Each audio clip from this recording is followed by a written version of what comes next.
All right, it looks like we're live. I believe so. It looks like it. Here again today with NihongoGamer for another live chat, and today we're going to talk about Star Wars, most particularly the Last Jedi, and our general thoughts on it. I think I'm getting an echo on your end.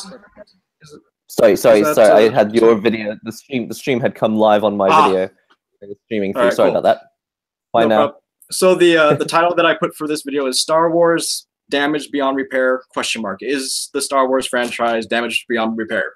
And I'll just have to start off by saying that some of you watching may have actually liked The Last Jedi, and I'd even say that I have enjoyed watching it to some extent, but obviously since we're making this video, we have some issues with it, and we wanted to talk about those. But yeah, if you do like the movie, that's great, all the power to you, like not trying to take away from that. But if you could just entertain our kind of conversation, that'd be awesome. So let's start off NihongoGamer. We talked over line when I was talking about just my general impressions of the movie. And I think that the comment I gave you was probably the best way I could sum up my initial feelings of the movie. And so I'm just going to read that verbatim. And then after I read that, I'll let you respond to that and then give your also thoughts about when you first saw the movie. So okay, you asked me, so hey, what did you think of it after I said saw Star Wars? And I'm like, well, it was entertaining to watch. I liked the stuff with Rey and Kylo for the most part, but there was a lot of stuff that just didn't seem to add up correct for me. There were some hanging questions for me that were left over from The Force Awakens that I was hoping this movie would resolve, but it didn't. And actually, it made some of them worse. It seems to me that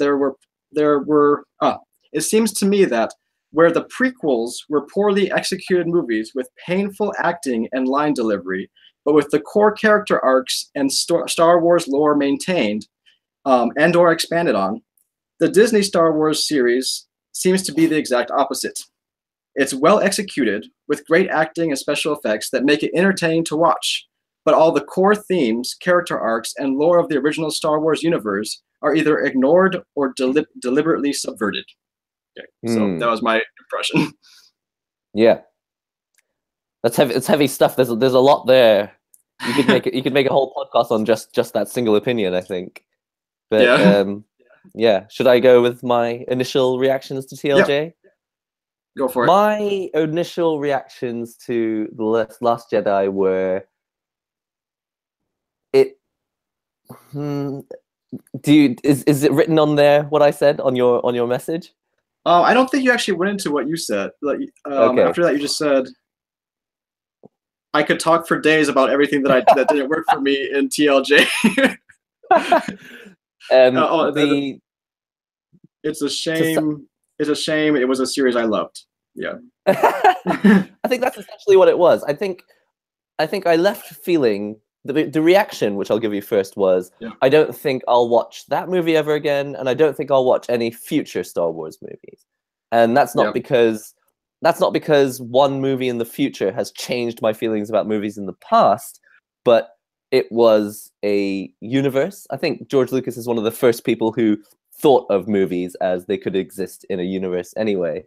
Right. And I don't really care about the universe anymore. So even if they make great movies in the future, like well-made movies, I've become so distanced from what the universe has become that I'm not that excited about it. But the movie itself, my opinion of the movie itself was that whatever they were going for, whatever their intention was, I don't think they achieved it. And I don't think the effects are going to be what they were hoping for. Right. So if the effect was, I'm not actually even really sure what they were going for, because it seems to me, and I think other people have touched on this in other videos, but it seems to me that since there's different directors for the Force Awakens and The Last Jedi, that it doesn't seem like whatever the plan was at Force Awakens, that doesn't seem like it's the plan in The Last Jedi. And I don't know what's going to happen in Episode 9 now. Well, apparently the director of Episode 8. Yeah. Right. So 7, J.J. Abrams. He's coming back, right? Yeah. So 8 is Rian Johnson. I think 7 was J.J. Abrams, right? So 7 is it's J.J. Abrams, then Rian Johnson, and as I understand it, the original director, well, not the director of 7 is coming back, right? J.J. Abrams. From what I understand, yes. Yeah. So let's hope that doesn't it's change. weird to me that but it seems weird to me. Like, so he has the beginning and the end, and then this other guy comes in the middle and just kind of changes the direction entirely. It's like, so now what do you do to kind of like, what if you had a plan at the beginning? Well, maybe they talked together. Maybe he was all right with these changes. So I don't know. Maybe it doesn't really affect his final plan. But it just seems like you're playing like one of those games where you're like trying to tell a story in a group, and like each person adds their part to the story, and you go around in a circle. Right. Yeah. And like you tell your story, and you just imagine like, oh, it's gonna be awesome. He's gonna do all this stuff, and the next person just changes it entirely, and it's like, so how do I bring it back to what I want to do? And then I don't know. It just feels weird. It doesn't feel like there's a all together vision for it, right? Right. It often happens in music where sometimes people will do these collaborative activities, and it's fun for the people in the activity, but for the people in the audience, it's no fun because it's not well organized. It's like, yay, I had a great time when we did this collaborative music performance. And I think it'll be the same with the movie. It's like, for the directors, it's like, oh, isn't it amazing? I didn't know what was going to happen. I just came up with these ideas, like, what is Rey's past? And I didn't come up with Rey's past, and you came up with Rey's past, and your answer was, she has no past. Right. Like, yeah, that's the big. That was like the big thing for me. It's that there's all these things that were set up, and then it doesn't seem like there was a payoff. And that's the kind of like movies 101 is like, you have a setup and then you have a payoff. I forgot who said it, but someone, maybe like someone watching your comments could fill it in later. There was someone who said that if there's a gun like in the scene, like in the first act, the gun should go off by the third act, right? It's like you set it up so the viewers are expecting it to pay off, right? And it seems like all that was ignored. And I think there's even a video about that, particularly in Star Wars. You can look up like Star Wars setups and payoffs or something. And there's a guy who actually went into everything that was set up in the first movie, but just never paid off now in the second one. Right. And as I understand from a documentary I watched, isn't it George Lucas's wife who actually went through the final edit of the episode 4? So the first Star Wars movie to come out. She actually went through and saved it in the edit. So essentially he had put everything in a different order. And it was just like, you like see like the death. No, so you see like an Imperial destroyer. And then you see Luke kind of wandering around on Tatooine. And then you go back into space. And everyone's like, wait, who was that guy? And why did you show him to us? But then like his wife was the one who came in and said, we're not going to show Luke until that whole prologue stuff is finished. And it's funny because it seems like it would have been a very different movie if we had let maybe George a little bit more like the with prequels. His edit. Maybe a bit more like the prequels. Because that was the big problem with the prequels, I think, is that he didn't have anyone telling him you shouldn't do it this way. Because everyone's just like, well, that's George Lucas. He's the genius, the mastermind. So no one's going to be like, yeah, I don't think you're right. So. Right. And I think something that's interesting about the prequels, which relates to The Last Jedi, is that I think it'll also be generational. I think that although I think there's been a general fallout from the fans, a lot of people who are dissatisfied with the movie. For example, when I watched episode 1, I actually thought, oh, this is a fun movie with pod racing in it. And now I'm really into Star Wars. And then I got it. And then, I went back and I watched 4, 5, and 6, which I had seen like as a very small child, but I couldn't remember. Yeah, and I think you might be in the same type of generation as me, because I listen to a lot of like fans on the internet when they do like their Star Wars talks and stuff. And I think it seems like there's like 2 camps. There's the ones that never watched Star Wars before the prequels, and then they watched the prequels and they actually like the prequels, and they're the new Star Wars fans, right? And then there's the old school camp that went to the movie theater and saw Star Wars in the theater, and they're like diehard fans forever. And I always felt like I didn't fit into either one. So I'm probably like closer to you, like in the middle, where we saw the original series, but we were so young when we saw it that it's like it's not a super core memory. I don't know. Like I don't. You can't really appreciate it then, and then you watch the prequels, and then you're like, okay, maybe I will go and watch them properly. Then you go and watch them properly, and then The Force Awakens comes out like 25 years later or 15 years later. You're like, whoa, that was intense. Episode 8 is probably going to be just as intense, and in the end, it's like, she's a bad guy. Actually, she's a good guy. Yeah. He's going to save the world. Actually, his arc will be pointless and have no effect on the story. Right. So that's how I feel. I think there's like these 3 generations. There's original, there's people who got into it and now also like the original, and then there will be people, and I assume people watching this as well, there will be a number of people who like The Last Jedi. And then maybe if they watch more and more of the original movies, maybe that their opinions will start to change and become more like the old timers. And I think so. We're gonna get into the actual scene, some key scenes to kind of break it down and give some structure to it. But one last comment, just as we're just kind of doing general comments, is that I felt like Disney kind of made how to describe this, but I feel like it was a really bad call for them to throw away the extended universe of Star Wars and just like say that's not canon anymore, because Disney owns Marvel, right? And the Marvel movies are doing really great right now, and that's because the movies are really well done and interesting for people who are watching it. But it's not just that. I think another part of it is that the Marvel movies are part of a big universe of comics that people are all looking forward to seeing their favorite characters show up in the next movie, right? And so with Star Wars, you actually had something similar to that, where you have all these extended universe filled with characters, and like maybe not your average Joe fan of Star Wars that only watched the movies. They don't know about the extended universe. So yeah, I can see how Disney could be like, it's not important, we just throw it away.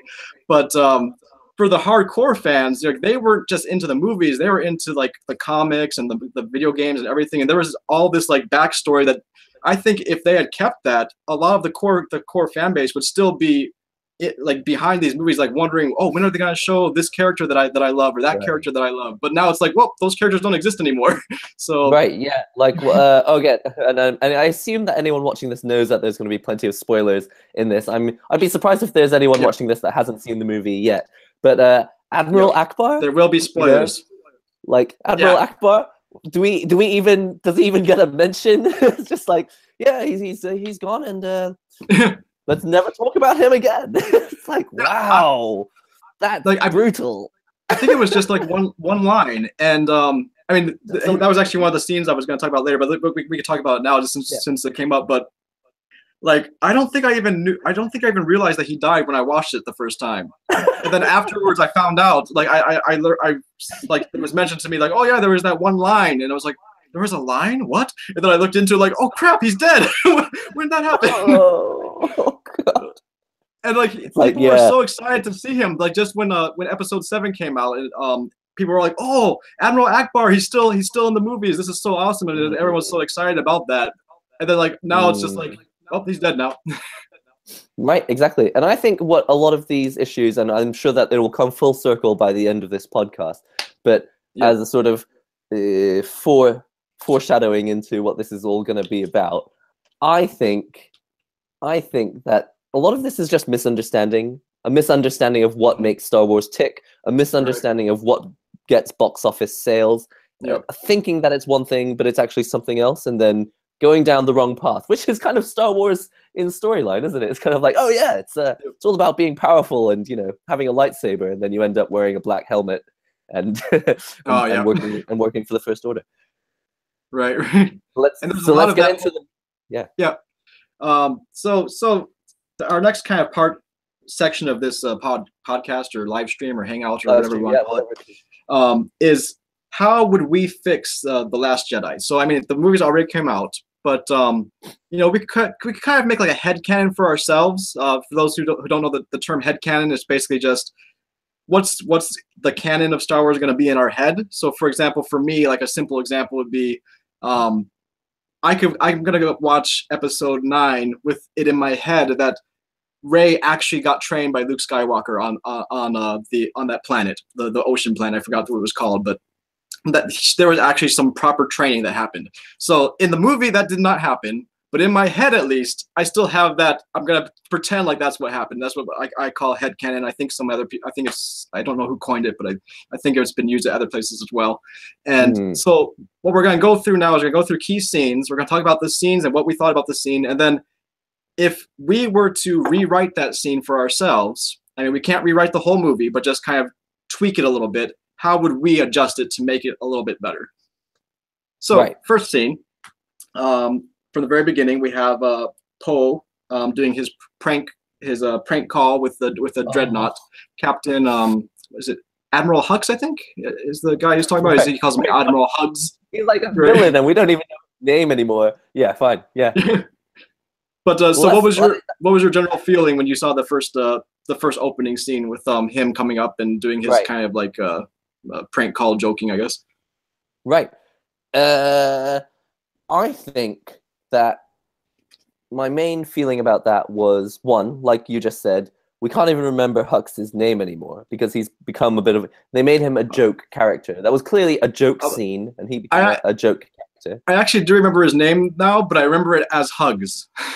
Hugs, because that was the joke in the call. Yeah. We can't be blamed if we forget his name. And secondly, I had been led to believe that the First Order, according to FN 2187, Finn, I was led to believe that the First Order is so scary. It's like something you have never seen before. In the movie, he's like... Exactly. He's like Darth Vader. He's like a small fry compared to this First Order stuff. This is some major, major serious stuff. Yep. And then when they do that scene right at the beginning of episode 8, you're like, oh, Finn was mistaken. First Order is actually a bit of a joke. They'll be easy to put out of their, place. And this movie's not going to be too tough. Okay, and that was how I felt. How about you?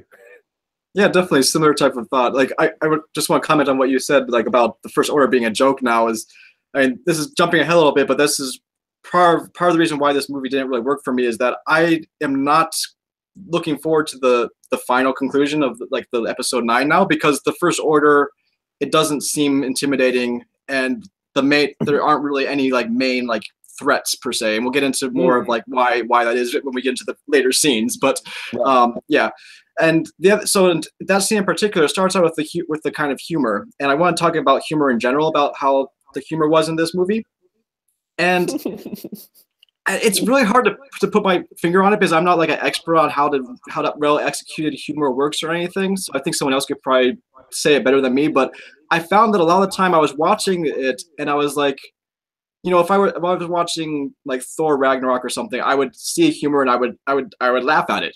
Where in this movie, I would see a joke and I would think, oh, that was a joke, and then there would be no laugh. I think there was only 2 times where I laughed. One was with Chewbacca when he was eat the what was that thing called again? Oh yeah. Oh dear. How did I forget this? Porg? They have names, but I just call them the penguins or the minions of the movie. They're the minions. Let's just call them minions from now on. I think it's Porg. Porg. Yes, that's right. Okay. So that scene, I laughed. I mean, it doesn't really seem to fit with Star Wars in general, but I mean, it still was funny. And then I'm pretty sure there was another scene that made me laugh, but I can't remember what it is right now. If it comes up later, I'll mention it.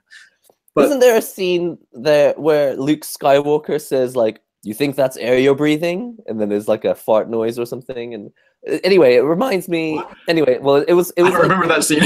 Yeah, I don't think he actually said that, but it reminded me of the meme where Morpheus looks at Neo from The Matrix, right? And he goes, "You think that's air you're breathing?" And then someone edited in a fart noise, and it's oh, well, that's why that's hilarious, because I had never seen it in that way before. Right. And when you were mentioning maybe what is it to do with comedy and the way that comedy's put together, to put it as crudely as possible, from what I gather, comedy is often born from contrast. So when you walk into a room expecting to see, your long lost loved one, and it turns out to be the Kool-Aid man from the picture, and he goes, "Oh yeah," or something, and that's funny because you didn't expect it. Massively contrasted what you expected, and it's random in a directly in a way that makes sense. It's okay, so it's sort of how complementary colors go well together. So having that direct opposite of whatever the original theme was. Right. Yeah, you're expecting red, but then you see a bright green suit or something. And you're like, whoa, why are you wearing a bright green suit? It's kind of funny, and I think. It was just not. I think the jokes that happen in Star Wars, not all of them were bad. Actually, I enjoyed a lot of the jokes, but often they were just off the wall. There was no reason. Right. Where did that come from? And it's fine, okay. No, yeah, that is funny if I think about it. But is it really the opposite of what I was expecting? No, it's just something I wasn't expecting, and it was random. Yeah, and random's not very satisfying. And I'm wondering also if it might be something with the timing, because it did seem in general the movie was pretty. It was pretty fast paced, so there wasn't enough I think comedy has timing has a big impact on how you react to it. Because a lot of times I would think that was a joke, and I wouldn't necessarily feel like it wasn't funny, but I just wouldn't laugh. And I think maybe that was just the timing wasn't right. I don't know, but a lot of people seem to be really upset about the humor, saying it's not Star Wars humor and whatnot. I'm not as worried, as concerned about that, because that was the least of my concerns. Right. Yeah. So that was the lowest, I think, in the concern list.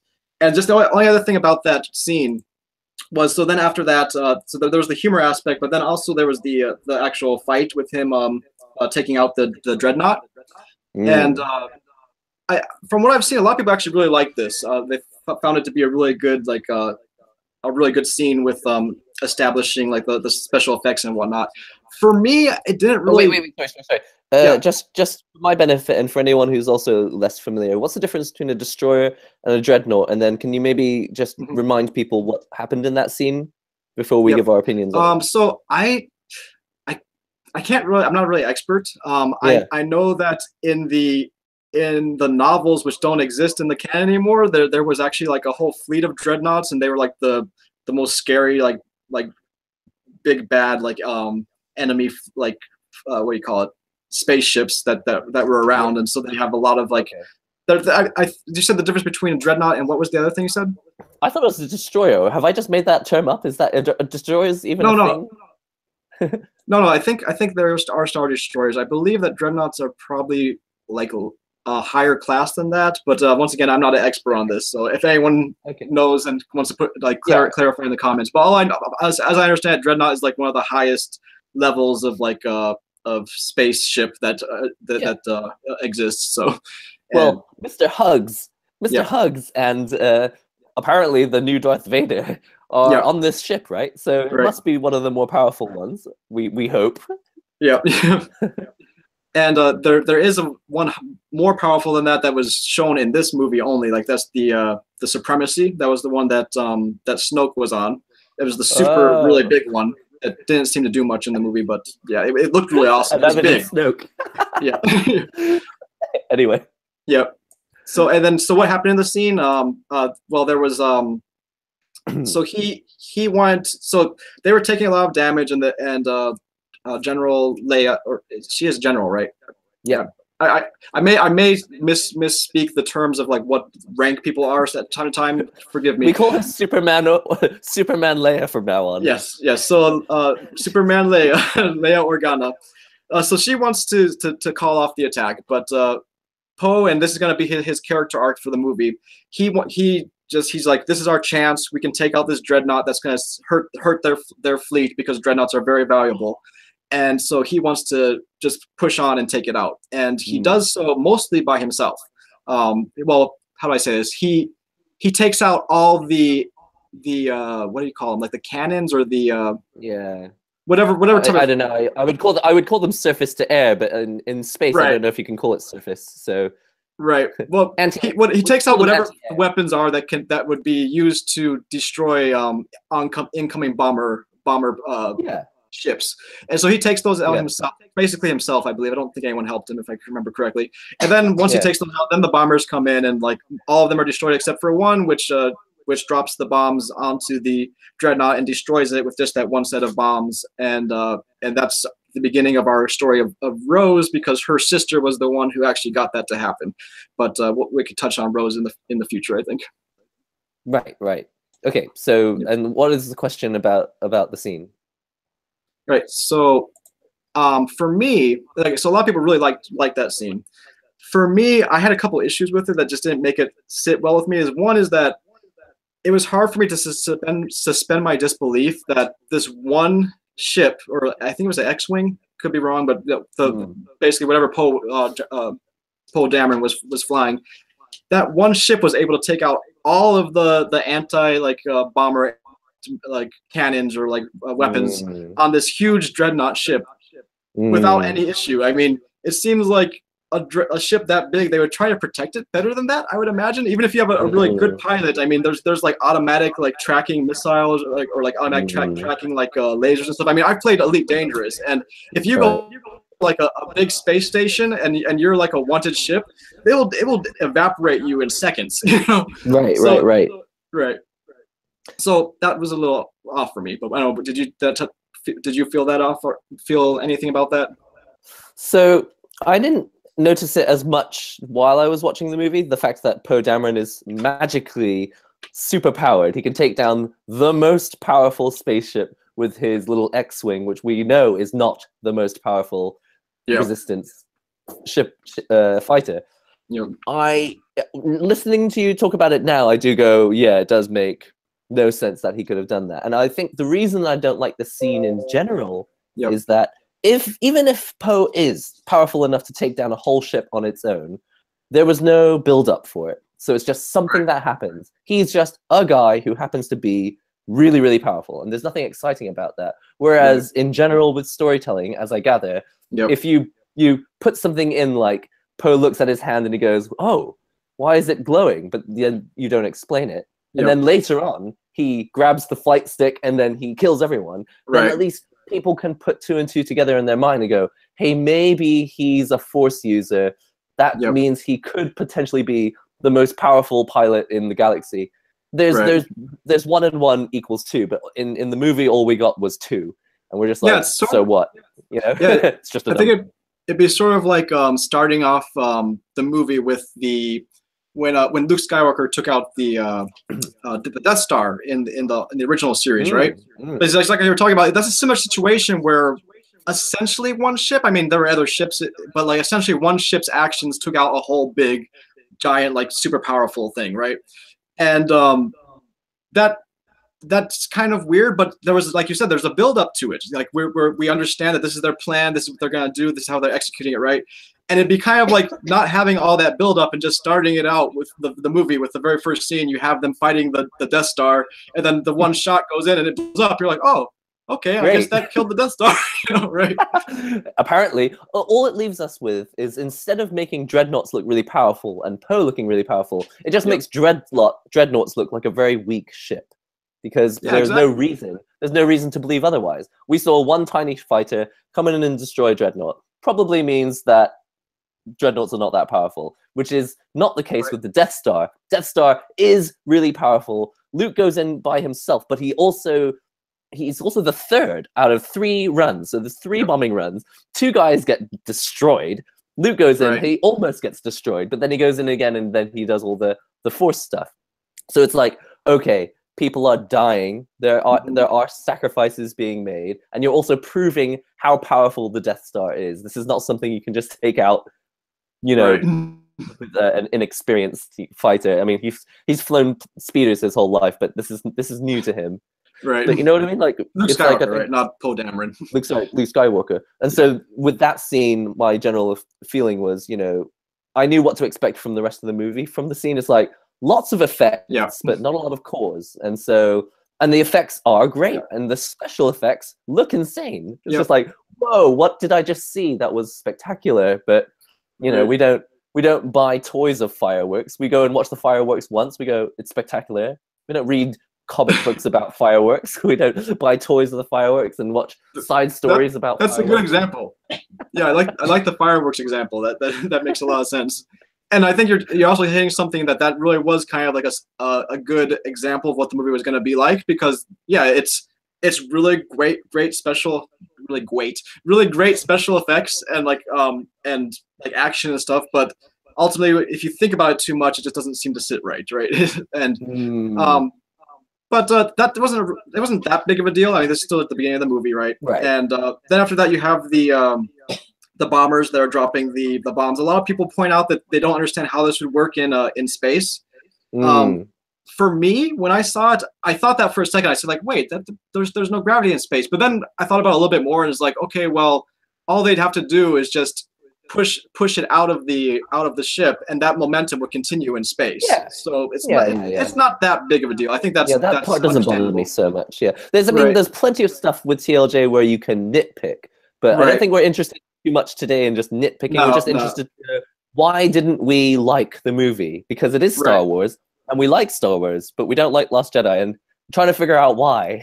And actually, I think this comes from a place of love, right? I think, definitely. Do you want to like Star Wars? I want to like Star Wars. Oh yeah, definitely. Like, and there still is a potential for Disney to make changes to kind of bring back the original fan base. I think just right now, like the management's probably not concerned with the original fan base. I think it's concerned with just getting rid of the old fan base and making a new fan base, because that seems to be the message of the movie. If I understand correctly, when I heard the phrase many, out with the old, forget the old stuff. So it sounds like they're like, oh, old fans, forget you. We're looking for new people, right? And I don't see why they can't keep both. Like, so hopefully they could change that. I don't know.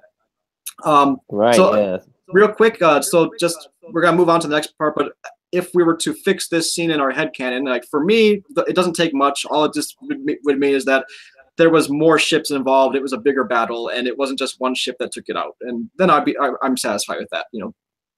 How about you?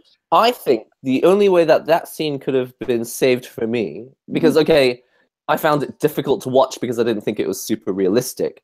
But I think the way they could have made that scene really work for me would be if Poe were actually reprimanded and punished for doing what is really the most unwise thing that I don't know if he's a general. He's like he's not a lieutenant. What's the word? He's like I believe he was a commander at that point, and then he's demoted he's demoted to captain after it.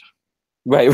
He's demoted to still you're still captain, but he could have got that is a reprimand. So many people. He could have got so many people killed, but instead, and he actually did get a lot of people killed. Yeah, and he gets loads of people killed. So he gets people killed. He gets no punishment apart from now you're just a really cool captain. And then 5 seconds later, he's like, "So can I go and be a really cool commander again?" She's like, "Yeah, go get him." So it's like, really? Wait, when was that? Yeah. So she says, "You're demoted," and he goes, "General or Leia, you suck."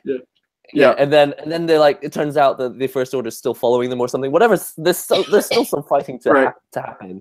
And he goes, "Permission to go and kick some ass," and she's like, "Yeah, you go get him." It's like, well, that punishment didn't last at all. Yeah, that's true. What fight was that when they said permission to kick ass? I don't remember what fight that was. I don't remember, but I remember it in my mind. Maybe it was a different time, but in my mind, I remember it being about 5 seconds after she had just said, "You're demoted." Yeah, I thought that was later on, but I can't remember exactly where. But maybe we'll remember it when we get on to the next scene, so maybe it will make sense. So the other things in general, we talked about. In general, I just felt like he needed to be punished, and there needed to be some consequence. But instead, he was punished, and there was no consequence. There was no other people died as a result of him being, demoted to captain. It was just like, he just got a slap on the wrist, and no one else felt the issue that was going to. The consequence. There was no consequence. So maybe we now no longer have Poe Dameron in charge. We should all suffer and people should die as a result. No, we're all fine. Turns out Poe doesn't matter. So you're thinking maybe his command should have been taken away from him, or what type of, they could have done. They could what they are. I mean, they could have done anything they wanted to him, but other people needed to feel the effect of it. It was centralized to Poe got a slap on the wrist, and the only person who really cares about that is Poe. But it's not like Finn goes, "Oh no!" And you could make now we're all die. Yeah, and I think that may pull into future scenes where you have the whole issue of Vice Admiral Holdall. I think, how do I pronounce your name? Holdall. But she comes in and she won't tell her plan to him. So maybe if it was like you were saying, where he was actually severely reprimanded, where he doesn't have command anymore, then it would make a little bit more sense that he wouldn't be in on the plan. I don't know, maybe that would help that a little bit, but we'll get to that when we get to that actual scene in the future. Sorry, I dropped my mic. So next scene. Next part. Let's see, where are we? So the first thing, okay. So the reason why they're stuck in this this kind of prolonged slow motion chase is because there apparently is one single hyperspace tracker among one of the enemy ships. So there's one ship that can track them through hyperspace. Some people didn't really like this because it just seemed kind of out of the blue. For me, I don't really mind it too much. Going again to my Elite Dangerous playing video games experience, where they didn't have a hyperspace tracker per se, but there were devices that could kind of what do you call it?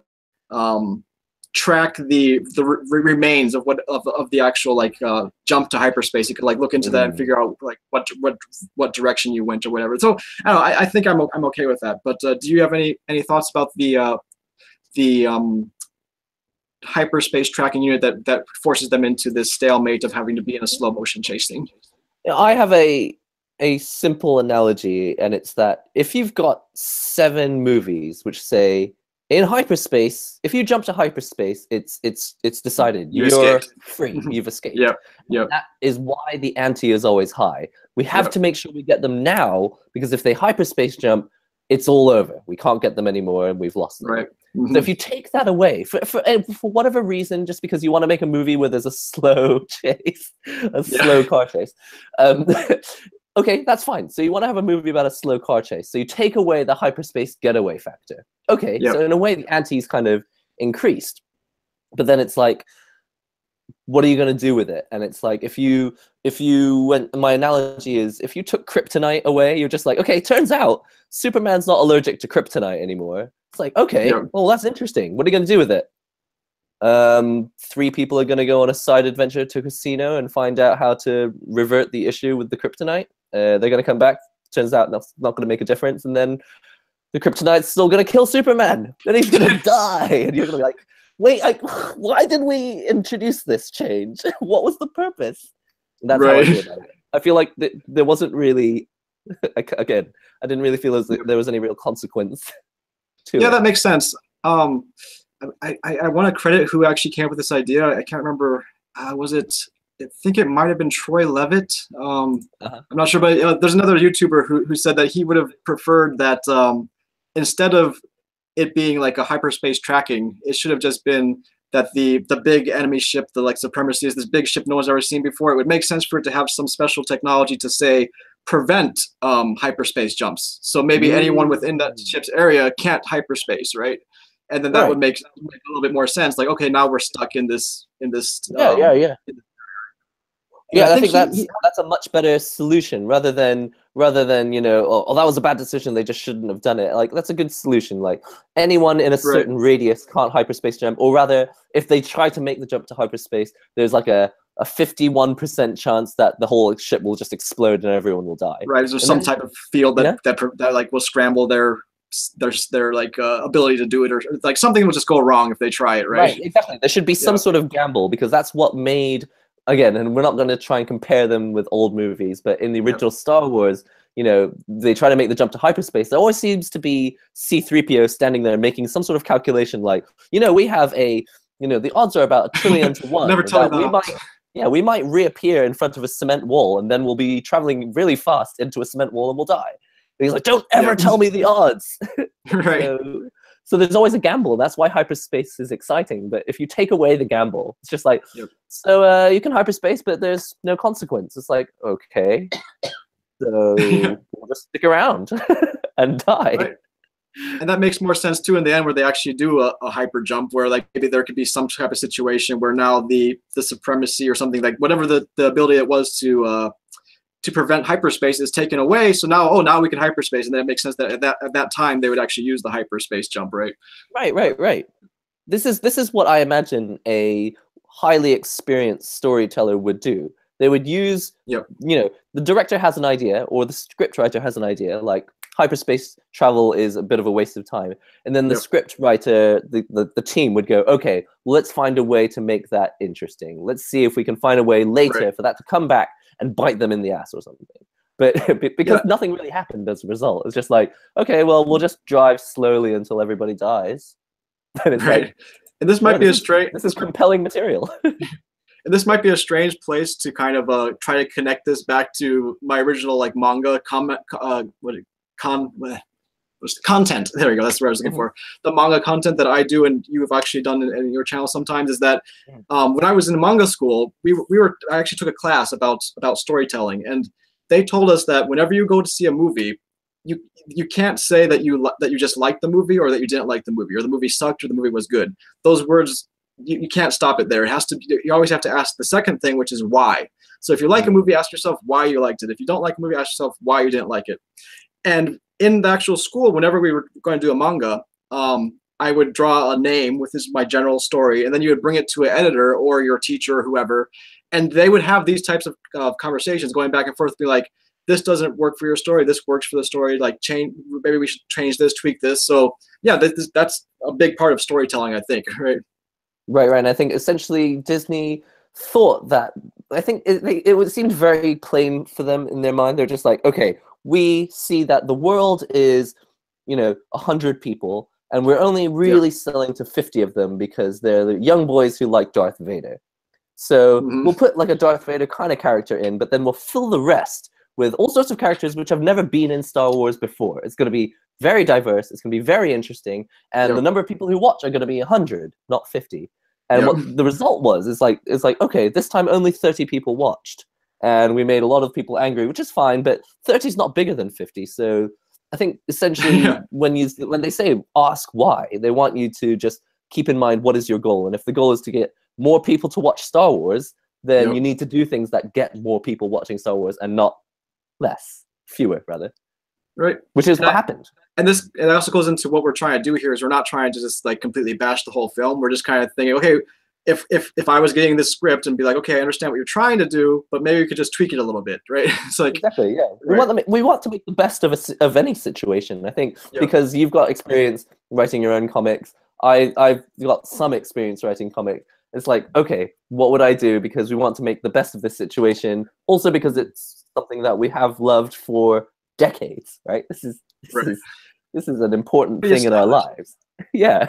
And I think that whole decades thing is going to come up later with the whole Snoke thing in the coming scene. Wow.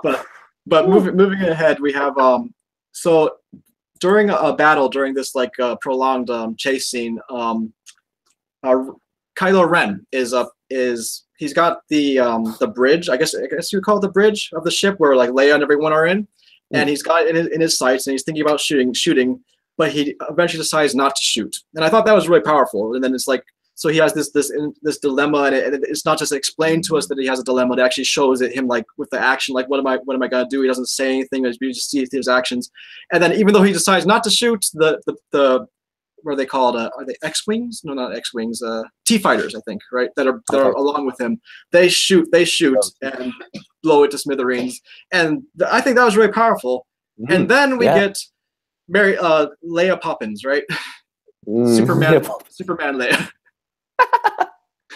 Right. This is a very controversial scene because, and this again, it's going to be a running theme for me on my opinions, but there should be cause and effect, and if there's action and no consequence, then it makes it just kind of not motivating to watch the rest of the movie. But what I saw was a conflicted villain who decides that he's going to be compassionate and not kill his mother, and so someone else goes in and kills her for him, but she doesn't actually die. Or she's shown to be dead, but then she comes back to life, and it's not explained why, it's not explained how, and she's also not patted on the back even once. They don't go like, wow, you were Superman, how did you do that? And wow, the Force is really mysterious, isn't it? It's just, oh yeah, Leia's just, she can do all this great stuff and turn into Superman. It's like, okay, so the cause of that is not explained. I don't think does Kylo Ren experience any consequences for being compassionate? I don't think so. No. Go like, it's just, you should have pulled the trigger, but you didn't, and so now you're not my apprentice anymore. That would be a big deal. Snoke, if he said, "You're not my apprentice anymore because you're nowhere near as powerful as I thought you could have been. I'm gonna just take on Rey myself without even." Well, it's not actually. So it's not as a direct result of that, but there is that conflict of Snoke saying, it's kind of like hinting that he's not as powerful as he thought he was. Like I think there was that kind of going on. So like it seems that Snoke was sensing the conflict within him, and maybe in a deleted scene, maybe there was something directly talking about that. So I don't know. That's possible to still be in You'd have to be blindfolded to not see that Kylo Ren is the most conflicted person on Earth and not suited to be a villain of all time. This person is not suited to be a villain. The only person who's suited to be a villain was Hux in episode 7. Snoke was a joke. Kylo Ren was a joke. Rey's a joke. Hux is powerful, and then they ruined him at the start of episode 8. Oh well. Well, I actually kind of like R.I.P. Hux. Yeah. Okay. I kind of like what Snoke did though there with it was cool. Like so Hux was shown to be very weak in the first scene, and then like Kylo Ren. I don't know if he asked him directly, but he kind of is like, why are you keeping this guy around? And Snoke says a line, something of the extent of that you can exploit the weakness in the people underneath you to do things for your own benefit. And then that comes around later when with Ren, in that Snoke uses Ren's weakness in order to bring Rey to him. And I thought that was pretty cool, and that's kind of like mastermind thinking for like a emperor master. Yeah, it should have been cool. Yeah, then we'll see. There's a couple other things that happens after that changes it. This was just, in my opinion, poor directing. But yeah, that's where something that was built up that could have had a great effect was just left in a sort of, oops, you had a gun pointed at my head and I just wasn't looking.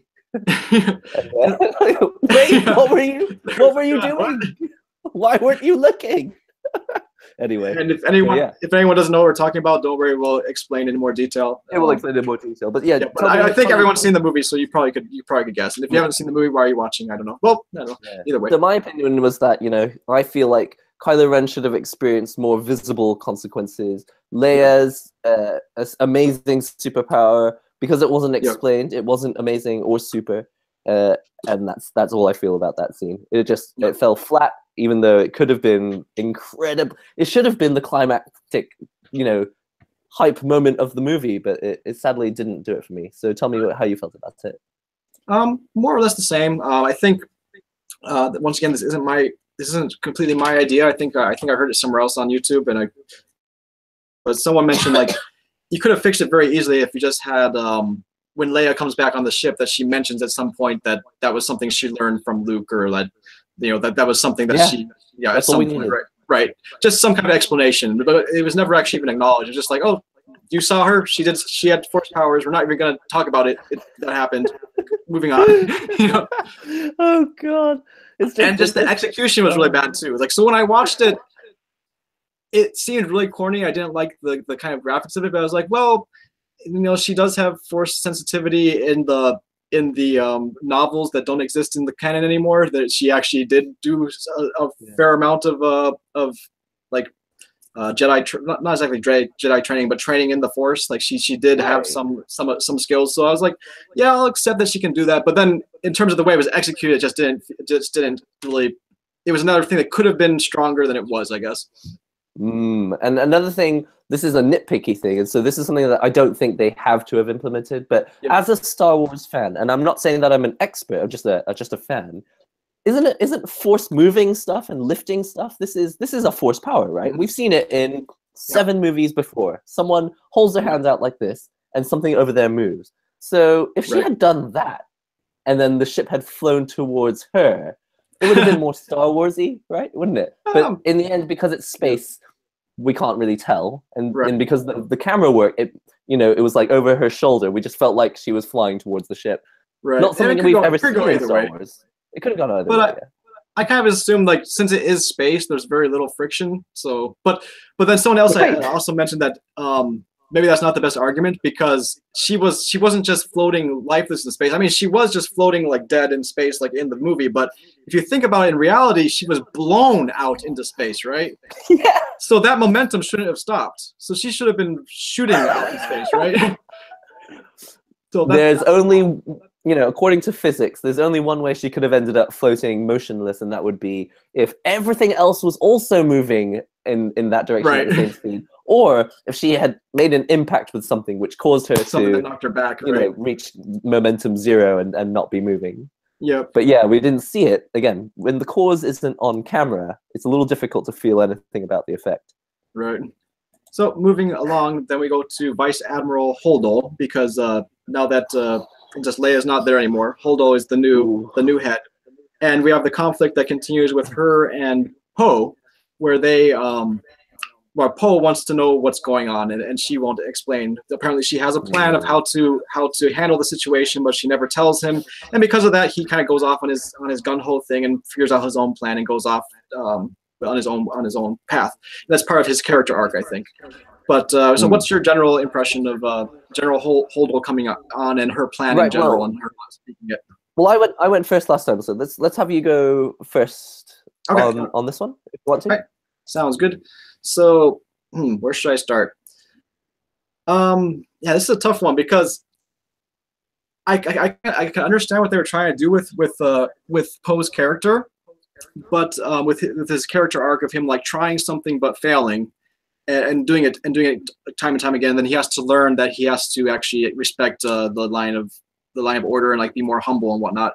But I don't feel like it's executed well because it's not executed in a way that makes you feel like, I don't know, like you're not watching him and thinking that this is a mistake what he's doing and it's not reasonable for him to do this and he needs to learn a lesson. You're watching it thinking that this is completely reasonable. He's doing everything exactly how it would make sense to do it if you were in this situation, because it's not like if you're at work or something and your boss tells you like, oh, you're not going to be able to work on this project, or it just tells you something and you don't respect that and you go and do something. That's one thing, right? But if you're just kind of like are gun-ho at work and don't respect authority or whatnot. But we're talking about a situation where everyone's life is on the line. Everyone, if their action is not taken, everyone is going to die. You know, exactly. That's not a situation where you're just like, oh yeah, she has the command. I'm not going to worry about it. You know, like everyone's worried, and it's her kind of responsibility as a commander or as the main person in charge, that to gain the respect of everyone there and maintain the morals of the crew. Crew is not the right word, but of the people, right? Because if people's morals go down, then you get things like mutinies. And guess what guess what happens in the movie? Mutiny. So exactly. I don't see her as being this. Why they present her as they tell you that this is the wise leader, but they don't show you that she's a wise leader, I guess. Yeah. We have no reason to believe that she is.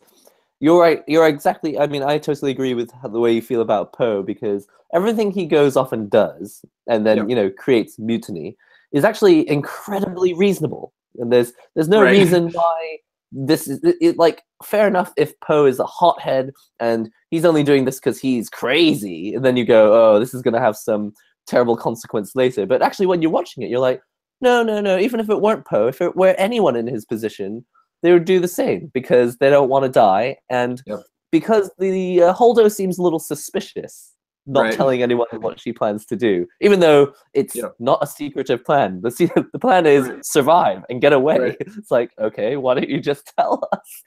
And all she's done is create more trouble and a potential mutiny, which fortunately for her, she manages to stave off. But it could have gone wrong. He could have actually succeeded with his mutiny, and then who knows, maybe more people would have died. Yeah, could you have imagined if it was actually been like an all-out like civil war situation while they're in this crisis? That would have like been complete disaster, right? And that would have been more interesting, in my opinion. True. And so his plan, I guess, is to go and find the master code breaker, right? Because they're gonna break the code in order to get rid of the device that's tracking them, so that they can go out and do super space hyper jumps again, right? Right. And they go to Canto Bight, which is the casino town, I guess, or city or whatnot. And wait, does that town have a name? Yep. Yeah. The town. The city is called Canto Bight, apparently. At what point are we told the name? I don't remember that. I have to admit that I cheated and I looked at the Wikipedia notes before the show. So, and I've also heard other people refer to it as Canto Bight. I don't remember when I watched it if I actually recognized what the name of it was, but yeah, it's in there.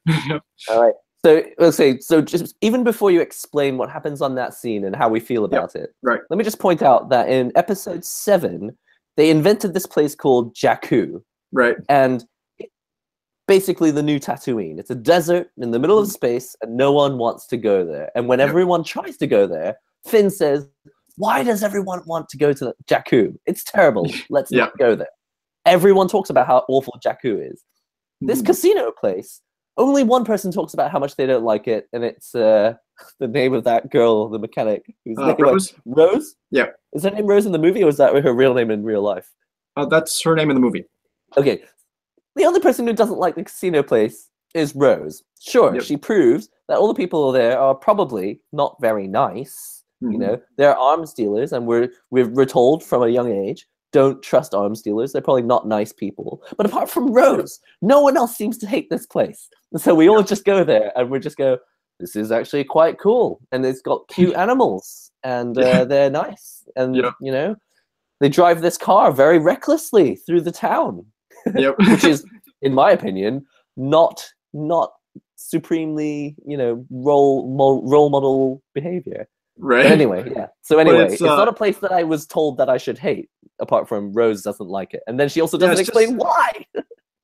Well, I think it's just supposed to be the sort of I don't know, the ideology where they're just trying to tell you like, oh, this is bad capitalism, you know, like this is a horrible place, and it's just kind of mentioned, and you're supposed to know that oh yeah, capitalism's bad, and they don't actually like show you necessarily how it's bad. It's just like, oh no, trust us is bad, and then there's the whole like save the animals thing, which I mean, okay, that's fine, but I mean, is that really your priority right now when your whole resistance is about to be destroyed? You know, like, is that because they seem to have lost sight of the fact that if the resistance fails and dies, the First Order will be able to reactivate more cannons and destroy more galaxies, right? Multiple planets in a single blast. This is what they're capable of. They're well capable of doing that, but they're like, no, save the animals on this one casino planet. It's like, sure, but aren't we being a little short-sighted here? Don't you think we should save Holdall and Leia, who are probably really important people right now? Anyway. You know what it is? It's a Fallout 4 side quest. You know, like you're supposed to go. You're supposed to be fine. I haven't finished either, but in general, from what I hear, is that you're supposed to be on this quest to find your lost son, and then you just happen to go into a town, and like maybe they have, I don't know, they'll give you beer if you go and do this thing for them. And you're like, oh, okay, I'll just do that, and it's like, or even not Fallout. Just think of like Zelda, right? Like you're supposed to be saving the princess, but like, oh, let me just finish fishing. Let me just do this. Let me just do that. Right. You know? Every time they put in a side quest, it devalues the weight of the main quest, and that's why we leave feeling like, okay, it was a movie and things happened, but why don't I feel? And it's because they took it away from you. All the opportunities where they could have helped you feel powerful, you know, not feel powerful, feel strongly about the movie, it was taken away from you before you were able to. And so it's not really our fault, I think, for not feeling strongly. Well, I feel strongly about it, but I don't feel attached to it in any way. And I certainly don't feel affected with an A. And then ultimately it doesn't come to fruition because they go ahead and they don't find the master code breaker. So that's again where I think they're always trying to just like throw you off. They're like, oh, they're gonna go on this mission to find the master code breaker. Now we're gonna like, what's the word? Subvert your expectations. They don't even talk to the master code breaker. They find this other guy named I think his name's Slicer DJ, or if that's his title, I don't know. But he has a name. I think it's just a title. The only names I know in this movie are Rey, Kylo Ren, and BB-8. As far as I know, there are no other characters. BB-8 is the most important, so BB-8 is really important. Oh my goodness. Okay. But so this is my issue with that part. If I could get this real quick, when the plan goes bad and they find out that actually what's his name, Slicer DJ, he betrays them. He tells the First Order about their plan to eject like the, what do you call them, like the passenger ships and move toward this rebel base on a planet that was in a nearby planet. So apparently Slicer DJ tells the First Order about that, and their plan, all the plans go to crap, and like the people die. My question is, why the hell did Slicer DJ know about that plan? Like, we never saw them tell him about it. We're just supposed to assume that just because they're traveling together that he's in on all their plans, and not even the plans of Poe, because Poe didn't know about that plan yet. So he knows Poe's, not just Poe's plans, and Rose's plans, but he also knows the plans of Vice Admiral Holdall, who's like, I'm assuming like light years away from them, right? So how does that work? It doesn't, first of all. It doesn't work. And I think what really annoys me is that although it all works out in the favor of the First Order, it's never really shown. It's never really shown that it happened on purpose. It all feels like it just happened by coincidence. So, so if, for example, it's like, hey, we need you to stall these two people here on this planet so that Holdall drives the ship a bit more slowly, so that we can catch up with them and kill them. But it was never really explained that way. It was just oh, what a sad coincidence. We're stuck on this planet for a really long time, and now we get back just in the nick of time to not help anyone.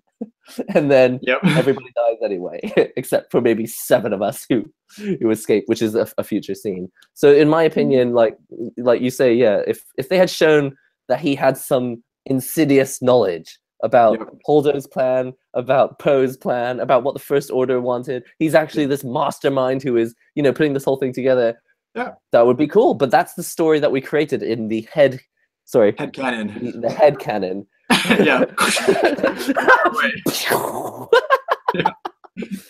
And unfortunately, your head canon is not what everyone else is going to experience.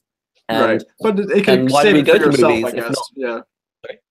You can save it for yourself, I guess. It's sort of similar to the suspending your disbelief when you're watching a movie. That sometimes that's that's what I think is special about watching a movie or watching a concert or anything that happens in a public place. Because movies could go straight to DVD, but they don't, right? They still happen in theaters where people watch them in a large group. And I think the shared experience is really, really valuable.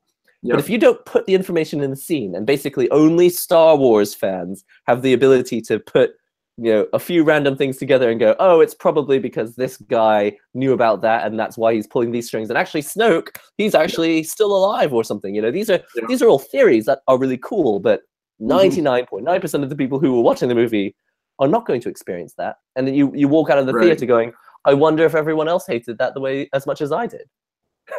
Which maybe they didn't. And also, by the way, I don't hate the movie. It's just, it's all a lot of holes in it. Right. And I think what was I gonna say? I think we're not gonna put a lot of faith in theories anymore, because it seems like no matter how much we theorize on the internet, it doesn't seem like Disney's really concerned about those theories. So I wanted Jar Jar to be Snoke. I think that would have been quite good. That would have made Jar Jar's existence so much more. That would have been really subversive, I think. I would have loved that. But sadly not the case, and that's fine. I'm fine with it not coming to fruition. But So moving on, we have about 5 more points, and then just so we could kind of finish up within the next half hour. But let's see. Next, after Poe's plan, and I know that we should say how we're going to fix that. I think you mentioned what was it that you mentioned about how to fix it? Oh, just that there was something that Slicer GJ was more of a mastermind. Maybe he was like hacking their like ship and finding out secret plans or something. And like, I'm not sure exactly how we could fix the whole thing with like Canto Bright and everything, but we'll save that for later. Maybe we could get back to it and tie it into the rest of the ending plots of the movie. But so the next scene we have, or not really scene, but the next theme, I guess, is a Rey's training or lack thereof with Luke Skywalker. Ah, that's right, because the movie is called what? The Last Jedi, right? Yep. But she doesn't actually become a Jedi. She just has a lot of midi-chlorians. She's just filled with midi-chlorians. I know that's like a swear word in the world of Star Wars, but she clearly has tons of this Force stuff. Enough that she can. Doesn't she almost like win like a sword fight against Luke with like a wooden stick?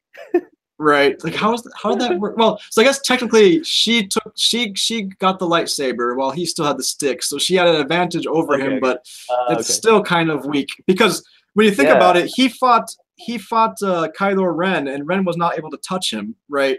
Well, I should say fought in quotations, but Ren's attacks never even touched him. He was able to dodge all of them. So even if what's her name, Rey had a lightsaber, we could still kind of expect that he should be able to take care of dodging most of that stuff, but I don't know. Yeah.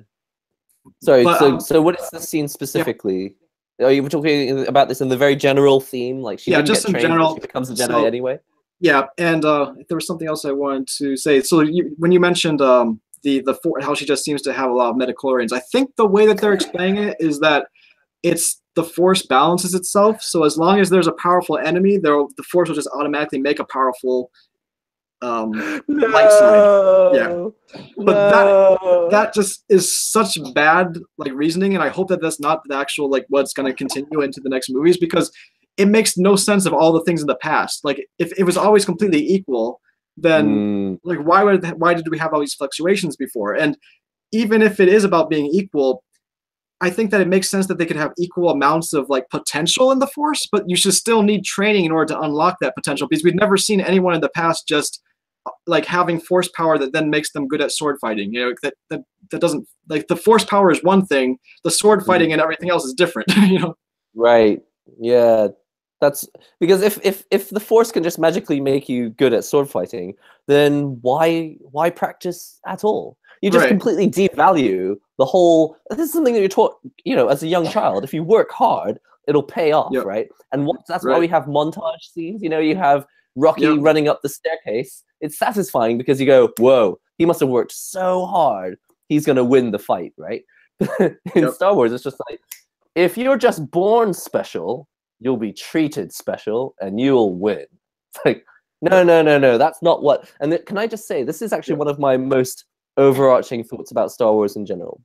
Is that the reason that I think the original movies were as powerful and moving and effective as they were is because they do what a lot of successful movies do, which is they teach us something about our world. You know, we go into a movie having a sort of idea about our world, and then we watch the movie, we go out and go, oh, you know what? Maybe capitalism can also be evil, right? You come out of it with these subtle things about the world, which have really changed. You know, the way you see the world is different. And I think when people watch Star Wars, they walked out of it and they went, whoa, you know, maybe the Jedi are evil, you know? And this is like, you know, maybe the people you thought were good could be evil. But if the idea is always for everything to be in the middle, as soon as there is a powerful good guy, there will also be a powerful bad guy, and they won't just both coexist. They'll just be kind of friends, and you know, one of them will be a blue lightsaber, the other one will be red, but they don't really hate each other, but they also don't really like each other. It's like, why do we want to? I don't want to watch this. Right. And this kind of, we could jump ahead from here to Kylo and Ren, and they're kind of like communication with each other. I'm sorry, Kylo and Rey.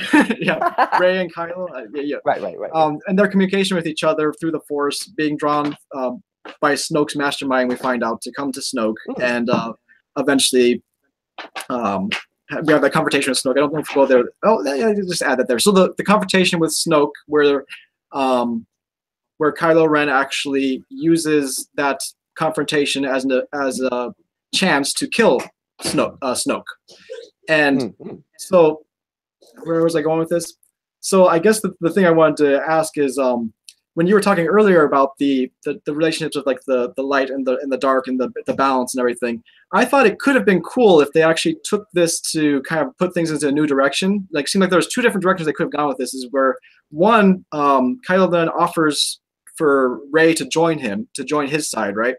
They could have actually had her join him, and actually had it where maybe they decide that, and I don't think this is entirely my original idea, I'm pretty sure I've seen this elsewhere, but that it's not about light and dark anymore. We're just going to do our own thing now, and this is going to be the new type of order that we're going to establish. And now there's no more Jedi, no more Sith, because Snoke has been destroyed. He represents Sith, although I don't think he's technically actually a Sith, according to like some book somewhere. But you know, everyone who's watching the movie just assume that he's a Sith. And then you have like Luke Skywalker, the Jedi, and then once they're gone, then that's the end of the Jedi. So now we have a new order, and that could have taken things in a different direction. That's one option. The second option was what was it? So where it continues as it was, where she doesn't join him, but have actually established at some point that Kylo Ren actually, because of that step of taking out Snoke, is a lot more powerful than he was before that. Like maybe in the concluding scenes, you could see him be a lot stronger. Maybe he could fight Rey and actually even like hold his own and make her like feel like she has to run away because he's too powerful for her. So we could actually have like a challenge for her in the next movie. So I see those two different types of paths they could have taken there, but they didn't. But what's your kind of opinion on those areas? Well, I think basically you've hit the nail on the head, and it's that everywhere Disney was given an option to create tension, because tension comes from contrast, they went for balance. And that's not how stories are generally created, and there's probably a reason why. Because if you keep everything open-ended, like the ending of Lost in Translation, which pissed a lot of people off. I'm sorry, the ending of what? I think your audio at the end of Lost in Translation, which again, not to massively, I won't spoil the movie in terms of things, but like you go, okay, what happens? Does this happen or does that happen? And then the screen goes black and it goes, end credits, and you just go, oh, it's one of those movies where I'm supposed to just decide what happens at the end in my, headcanon, right? Headcanon. but in that's something you do at the end of the movie, because then you go, oh, maybe I'll watch it again and I'll get all this replay value out of it. But with Star Wars Episode 8, The Last Jedi, it happened the whole way through the movie. Right. Leia's got force powers. She hasn't got force powers. Not right. Leia's super Leia, but she's actually, it doesn't really amount to anything. It's not enough to take down anyone important. It just keeps her alive in space. That was Rey is actually a Jedi, but she has no training, so she's also not very useful. Finn has used a lightsaber before, but he's got no force powers. And then Kylo's evil. No, he's not evil. It's like a cheap. There was no evidence. Like, oh, if I go back and watch the movie again, I'll see. Actually, it was in the corner of the scene. I just didn't notice it. You just go, no. They just didn't tell me that the narrator lied to us, and it's just a cheap joke when you discover that actually he was trying to be a good boy, and Luke just wanted to kill him. And then, there are all these points where they could have chosen, light and dark. And my final point before I let you mention how you feel about it is that this is what happens in Shakespeare. When Shakespeare wanted to create an interesting story, he's like, okay, let's have a family feud. Wait, no one's gonna watch this, because who gives a crap about Hamlet and his wife, or Macbeth and his wife? It's just like no one cares who Macbeth is or his crazy wife, right? But if we make these people kings and queens of the land, and if someone's wife goes crazy and kills so-and-so, then it's going to change how the land gets separated. King Lear is going to have to give all of this land to that person instead, because he died and his son felt differently about something else. It's what they call a central conflict. It's in a global one, right? It's global because we care more. It is actually just a family feud. There's a weight behind it. Yeah, and that's why they call it the Skywalker saga, right? Because it is a stupid family feud, but because they're so powerful, entire planets may get destroyed as a result of this family feud. That's why it's called Star Wars, not Ren and Rey. Ren and Rey are playmates with lightsabers. That's not interesting. We don't care which one of them dies. I don't care. Honestly, if you kill Rey and Ren becomes leader of the galaxy, I'll be like, cool. The guy with the mask is ruling the galaxy. And the big spoiler now is that Rey is she's apparently nobody, right? She's not born of any particular family or anything. And that going along with the fact that we've never actually seen her struggle to grow as a character, which she's the new Jedi girl. Just follow her.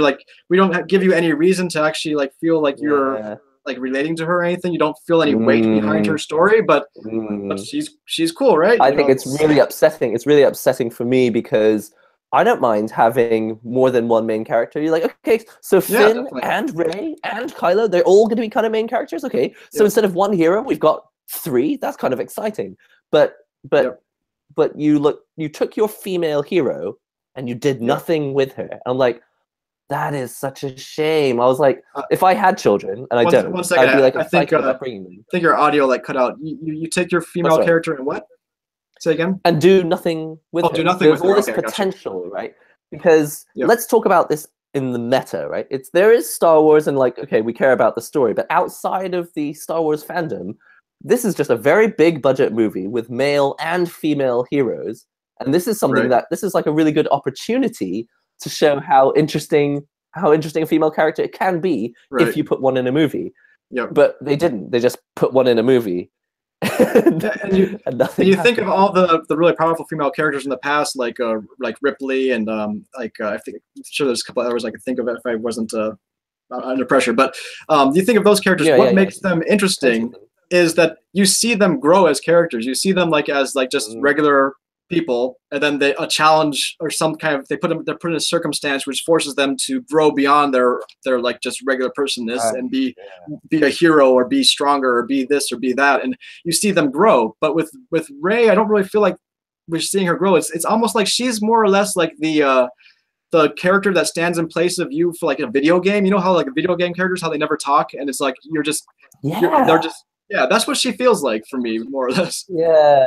It is assumed that it'll be like a video game, that as long as, there's a female in it, then all females are also going to understand how she feels. But because you don't tell us how she feels, and you also don't tell her where she comes from, no one can associate with her, male or female. You could be a dog, and it really wouldn't matter what kind of species you were. You'd be watching this movie and go, why is she in this? Is there a reason? I mean, it could be exciting. There could be a really cool reason why she's in this. Oh, no, there's no reason. She's a farmer and just happened to be good with a lightsaber. Okay. Right. Fine. Why did I watch this? Yeah. It's like, okay, well, that happened. I don't know. Exactly. But so moving on so that we keep the ball rolling. We have race training. I think we'll go back to this a little bit more when we talk about how we would change things for our headcanon a little bit more in depth. But we go on and we have the Hyper Jump Kamikaze, which I think would be a great name for like a band or something. So you just broke up. Can you say that again? I was like, the Hyper Jump Kamikaze. Do you remember that scene? You have General. So when they're running away, they've been the plan's been betrayed. DJ told the First Order. So now they've found these stealth ships somehow, because apparently they have a special tracking that can track stealth. I don't know how that works, but anyways, they found these stealth ships, and now they're shooting them one by one, and they're being destroyed. And what's her name? Holdall. She decides that she's going to do a hyper jump into the enemy ships and take out the supremacy and everything in like one big kamikaze hyper jump.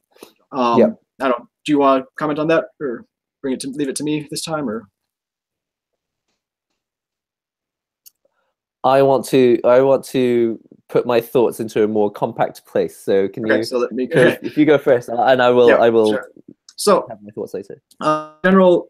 So a lot of people have talked about this, and I think most people are in agreement that it looked really cool. But the thing is that so if that's a thing though, why is that never come up in the past? Like why? Like especially, I mean, I know that the novels don't exist anymore, but if you look at like the like General Thawne, like in his series where he's like this military mastermind, and he sees like X-wings and stuff do maneuvers, and he actually calls the maneuver like, oh, that's the something maneuver, that maneuver. So there's this culture of this universe where people there's military like tactics, right? And if people knew that this was something you could do, why did they never come up with a tactic where you could say get a small like ship with light jump capabilities and shoot it through the Death Star, right? Everyone's talked about this, right? And and I don't know how the physics work, but for me, I always assumed that the reason why that's not a thing is because when you're jumping into hyperspace, the ship actually isn't going really, really fast forward. It's bending space-time, right? So it's not actually in the same space as the things around it when you jump into hyperspace. That's at least how I understood it. I'm not like a physicist or anything. Right, yeah, I'm not sure how that works exactly either. But it is annoying because technically it does annoy you. It's like if it's like someone who has a sword and there's a guy over there with a gun, he's pointing it at you, and you go, there's no way he can win. And then the sword just disappears and then it teleports into the stomach of the other guy. And you go, oh, okay, well, the guy won. Against all odds, he won. But that's never happened before. And since when can swords do that? And now it's kind of... it's like he cheated. You feel like he kind of cheated. Right. So I think people probably feel like her heroic moment was stolen from her because it was like, wait, it came out of nowhere. It wasn't impressive because it shouldn't have been able to happen. Yep. And I think it was cool though. So that's why it's sort of a general thing for the movie in general, is that you're watching it, and like for me, while I was watching, I noticed that there was a lot of issues that I had, but I decided to take those issues and just like hang them up in like the coat rack. And I was just gonna try to just be along for the ride. And when I did that, I found that enjoyable. It's like, okay, well that was a really cool plan, and that was really like awesome. People said the special effects were really good. I don't know. For me, the special effects, there were special effects, but for me, it was more just like, oh, that was an awesome, like badass thing to do, to like turn around and the concept. Like, jump I think the concept was awesome. Yeah, but visually, it was just 50% of the screen is pure white. Okay, that means it's very, very bright. I understand, but it didn't look that I wasn't like impressed visually. I was just like, but as a concept, it was cool. Yeah. So for my headcanon, I might be willing to allow that to still be in there. I don't.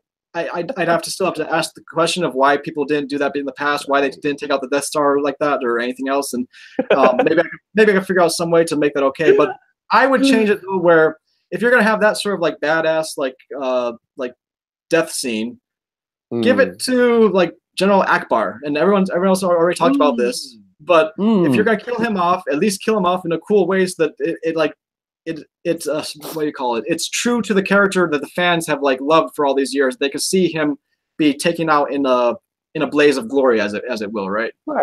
Right. That's exactly how I feel. Clearly, okay. So my feeling about this scene is that it's an act of heroism, right?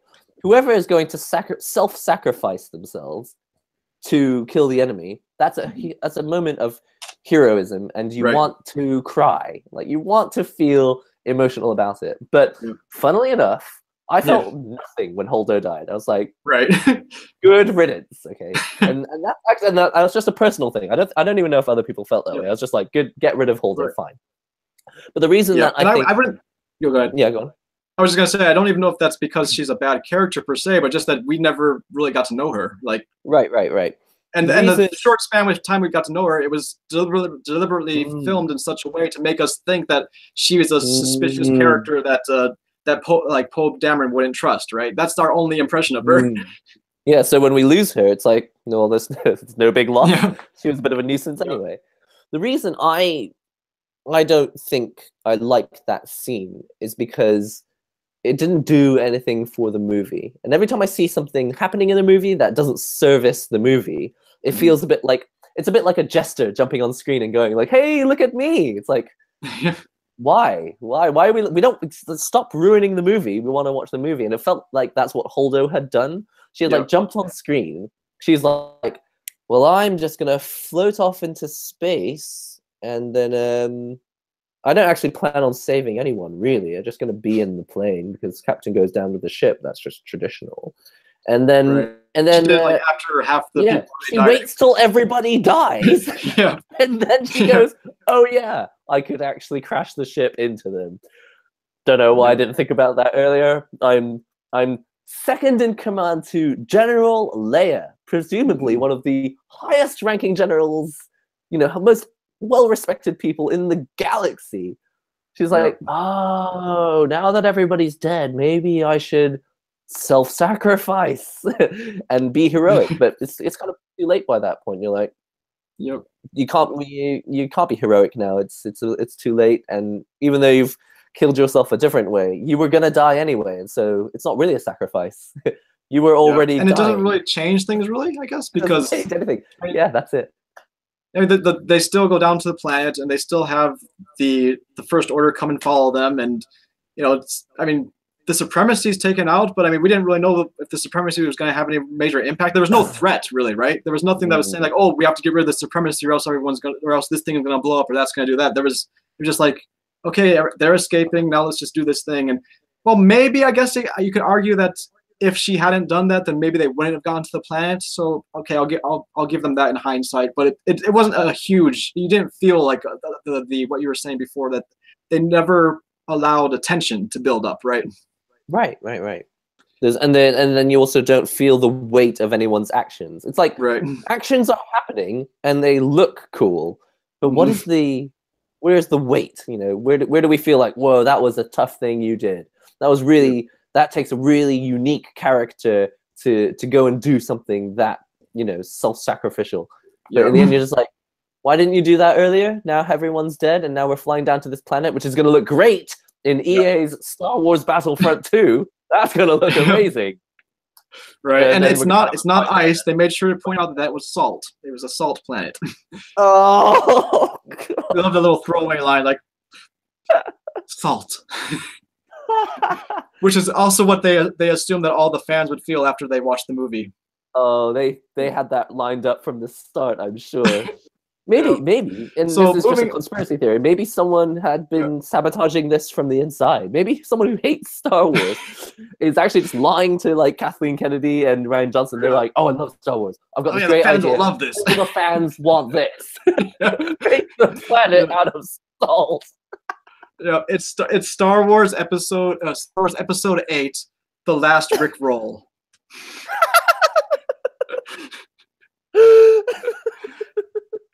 That's gold. That is how you save Star Wars TLJ. You just change the title.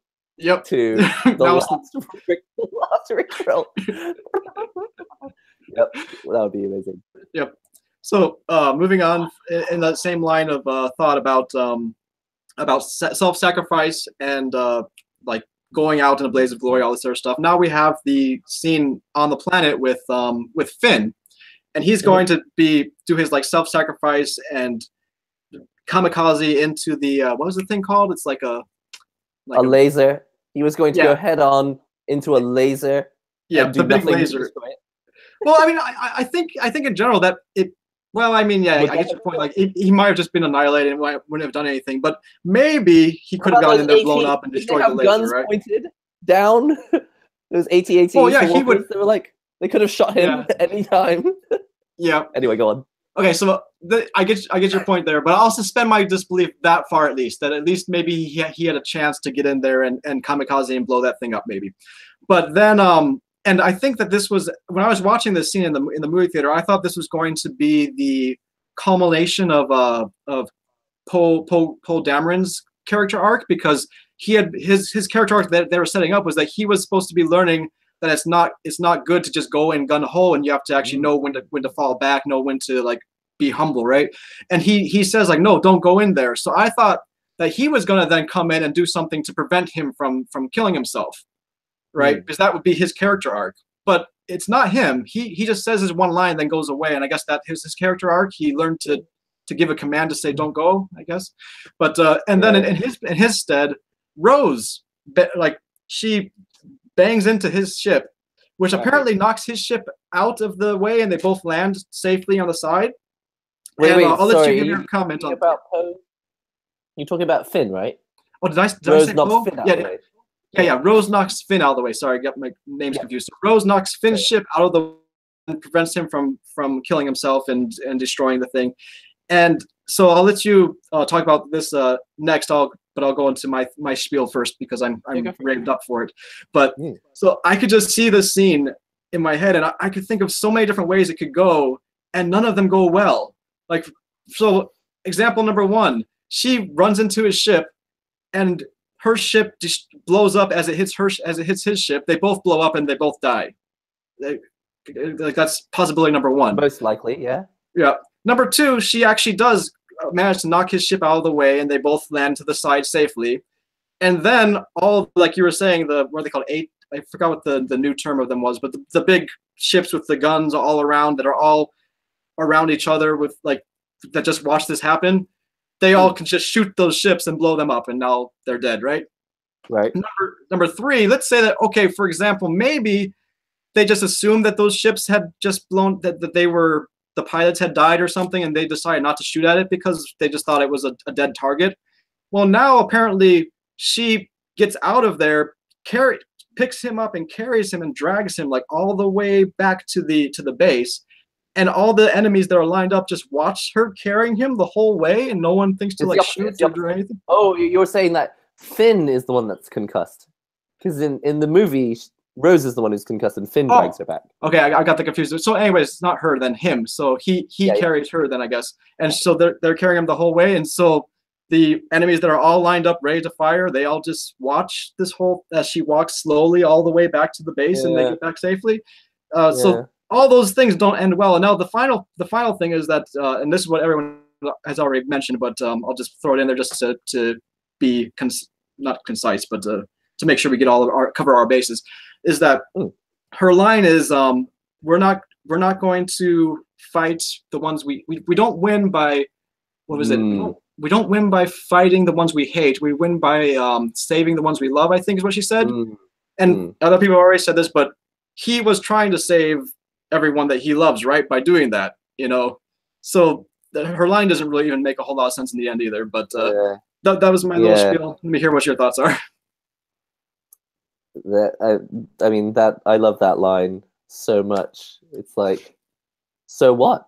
Yeah, I mean, you just prevented him from saving everyone. But right, and if Luke Skywalker doesn't show up, sorry to butt in again, but if Luke Skywalker didn't show up, then maybe everyone just would have died there. Right. Well, he didn't show up anyway, did he? Yeah. Anyway, but that's going to be our next point, which would be the final one. So don't. Yeah. So tell me what I'm supposed to be reacting to this scene. Is it just the scene in general? Is there an issue? What is the issue that I should be? So that's a good point. So I guess how would you? Well, I guess first I just want to see if you had the same issue with it that I did, or if you were fine with the way things played out. And if you do have a similar issue as me, do you have any suggestions of how we could fix that in our head canon? That maybe it makes more sense that maybe she was able to do that without any like issue of like people being threatened to die, or maybe she knew more about what was that Luke Skywalker was coming, or I don't know anything. Yeah, I mean, I guess if I have anything to say about that scene, it's that it was one of the scenes that had more holes in it than almost any other scene in the whole movie. Like a lot of scenes have holes, and you go, oh, well, if that's like that, then that couldn't possibly have happened. And that happened all the way through the movie. But at this one, you're like, wait a minute, how come they haven't been destroyed yet? Because they're like 6 of these little... They're like salt. They're like spreading salt. I'm not even really sure what the salt is for, because in the end it doesn't really do anything, does it? Is it like gunpowder that they're spreading, or what? They aren't actually spreading anything. They're riding along the salt, which then exposes the red like turf underneath the salt. I don't know why they can't fly. Because I think they're called like salt riders or something. I forgot what they're called, but it is. And also, like if you look closely, when he tests to see if it's salt, and when they're in their what's that called, like the barricade or whatever, the bunker, you can see that the top layer is salt, and then underneath that's all red. So when they're going across, they're not dropping red. The red is actually what's underneath the salt. Yeah. Okay, so forgive me for not understanding that, but it wasn't very clear. As far as I could see was, after the car's been there, there's now red. So I assumed that red was being dropped down. I thought maybe they were laying the tracks for some sort of gunpowder that was going to lead up to some amazing explosion. That would have been pretty interesting. Yeah, I think that could have been cool. Yeah, where like they're laying the fuses, and then you light those up. And it's like, yeah. I think that's a good idea. I might steal that. Yeah, I think it was just a scene that just happened for the sake of EA's Battlefront 2. All I could see was like, I don't know why they're doing this, but it looks like Finn might be able to save this pointless situation by sacrificing himself, and then he just didn't, and then they both survived, and then they walk away. So I was just left with like, why did I watch that scene? I don't mind a big, crazy, violent scene. I've watched plenty of Marvel movies, and they have crazy, big, long fight scenes, and I'm like, okay, sometimes I'm like, why are we still watching this? But then at the end, someone does die, and someone learns something from the experience. And it's usually Tony. It's usually Tony who has to learn that we shouldn't have done that, so that, fewer people could have died. And this one, it was like, well, no one learned anything, and now we just need to wait for Luke to show up and do nothing. Well, I'm sorry if I'm sounding particularly upset and salty now, but it's like going through this whole movie, not even watching it, is quite an upsetting experience, isn't it? Yeah. So, but yeah, I feel like that was an opportunity to learn something, and we didn't, and so it was a waste of time. So I don't think I have anything in particular to fix that in my head canon. I'll just either say that maybe they were able to just take out the battering ram like laser. Maybe they just were able to take that through some cool maneuvers or something. Don't know if there's a whole lot I could do there, but maybe just take out the scene entirely. But then I think the purpose of the scene was just to be that they were delaying them. It's delayed the attack, but let's go ahead and continue with our theme of self-sacrifice, because the last thing is Luke Skywalker's final battle and the way that they kind of like ended his career in the Star Wars series. Like, do you want to comment on that first, or the scene when Luke Skywalker? So should we summarize this quickly? So essentially, they think that everyone is it's all over. The walkers are going to walk over. They're going to shoot them, and everyone's going to die. But then Luke shows up. He is the legendary Jedi, the one that the Skywalker saga is named after. He is the one who took down Darth Vader. He's the one who he's the one who is supposedly going to teach Rey and also take down Kylo Ren in the process. He comes down to save the day. He gets shot by hundreds and hundreds of lasers, but doesn't die. So he's clearly really, really powerful. The Dragon Ball Z scene, right? Kylo Ren goes down to like have a duel with him. Yep. And then Kylo discovers that he's like a hologram. Yep. And so I don't mind. That's a twist. That's a twist. But I think force projection is what they call it. I don't know. Force projection. He's a hologram. Okay, so he's a hologram with no mechanical machinery. Fine. Yep. But then Kylo just gets upset, and what happens after that? What happens? Well, I think after that it's just I think Kylo just gets angry and then goes back, and it just wasted his time. That's the whole. Oh yeah, it was time wasting, and so which allowed them to escape through the back exit, right? It would appear to me that someone came up with all the events of the movie and decided this has to happen so that Kylo ends up in a situation where he has to shoot his mum. Yep. And then this has to happen so that Mark Hamill can reappear in the movie. Yep. And then this needs to happen so that we can prove that there will be an episode 9.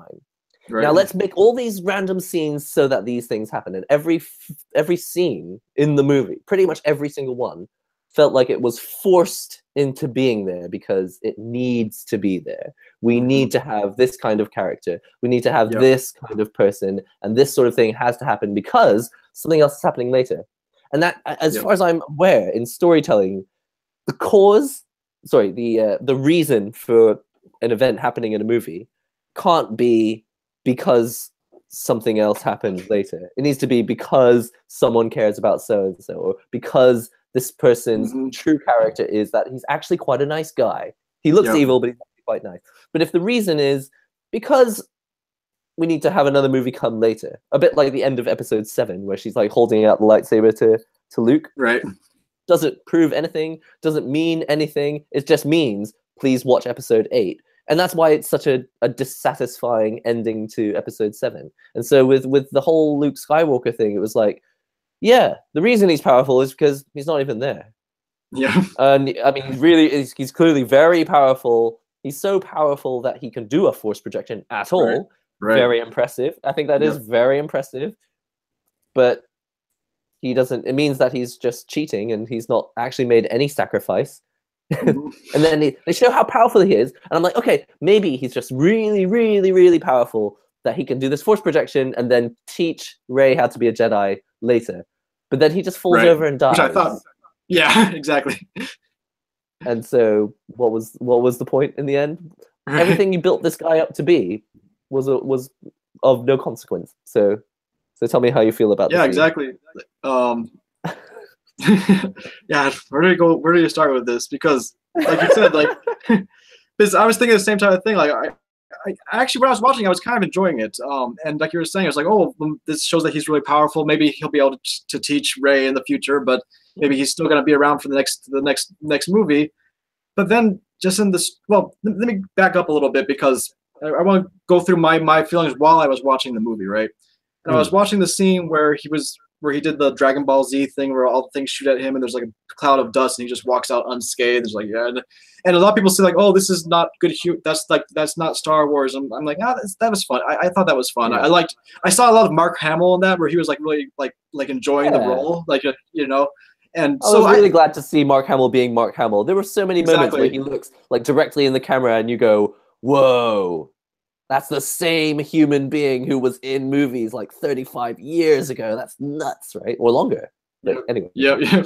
is it 35? Yeah, probably around there. I don't know.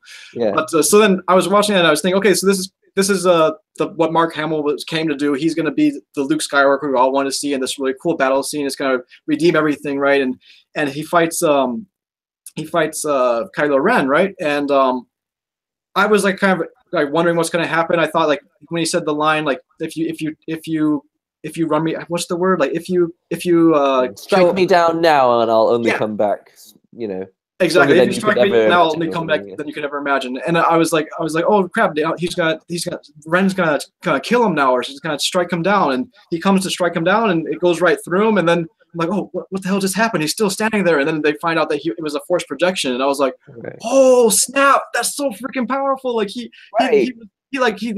fooled everyone. He went out there, and keep in mind this is not my thoughts after the fact. This is my thoughts while watching the movie. Right? I was like, oh, okay, good job. This is showing how powerful he is. Like, way to go, Mark. Like Luke Skywalker. I'm gonna see, and we'll see where this is like just the tip of the iceberg. He's gonna be even more badass, and we're gonna see more about him in the future. He's gonna train Rey. He's gonna do all this stuff. He's still around for the next movie. And then in one scene that takes like 5-6 seconds, I don't know, they just show him and then he disappears, and I was like, wait, what is that? And then I think there's like 2 lines where it's like oh, I don't sense Luke anymore. Yeah, I think he's dead. Like, okay.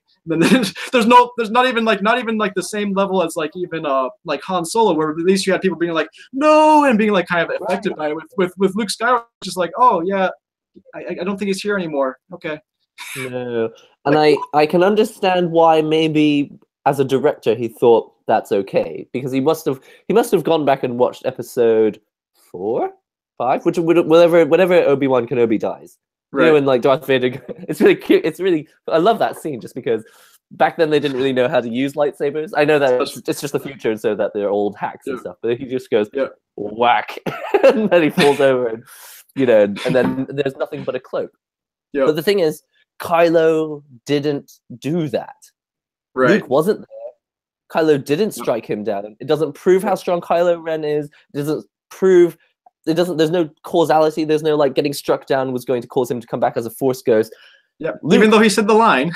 yeah. Even though he said the line, and then there was no connection. It was just like, oh, I'm gonna die and become a Force ghost, just because. Because why not? Or rather. Maybe he can't become a Force ghost because he wasn't actually struck down.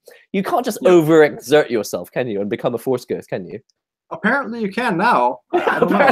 You can. Well, we'll see in episode 9. If he does come back, it'll be like, yeah, I just worked really, really hard. What is it, kadoshi, when you just work yourself to death?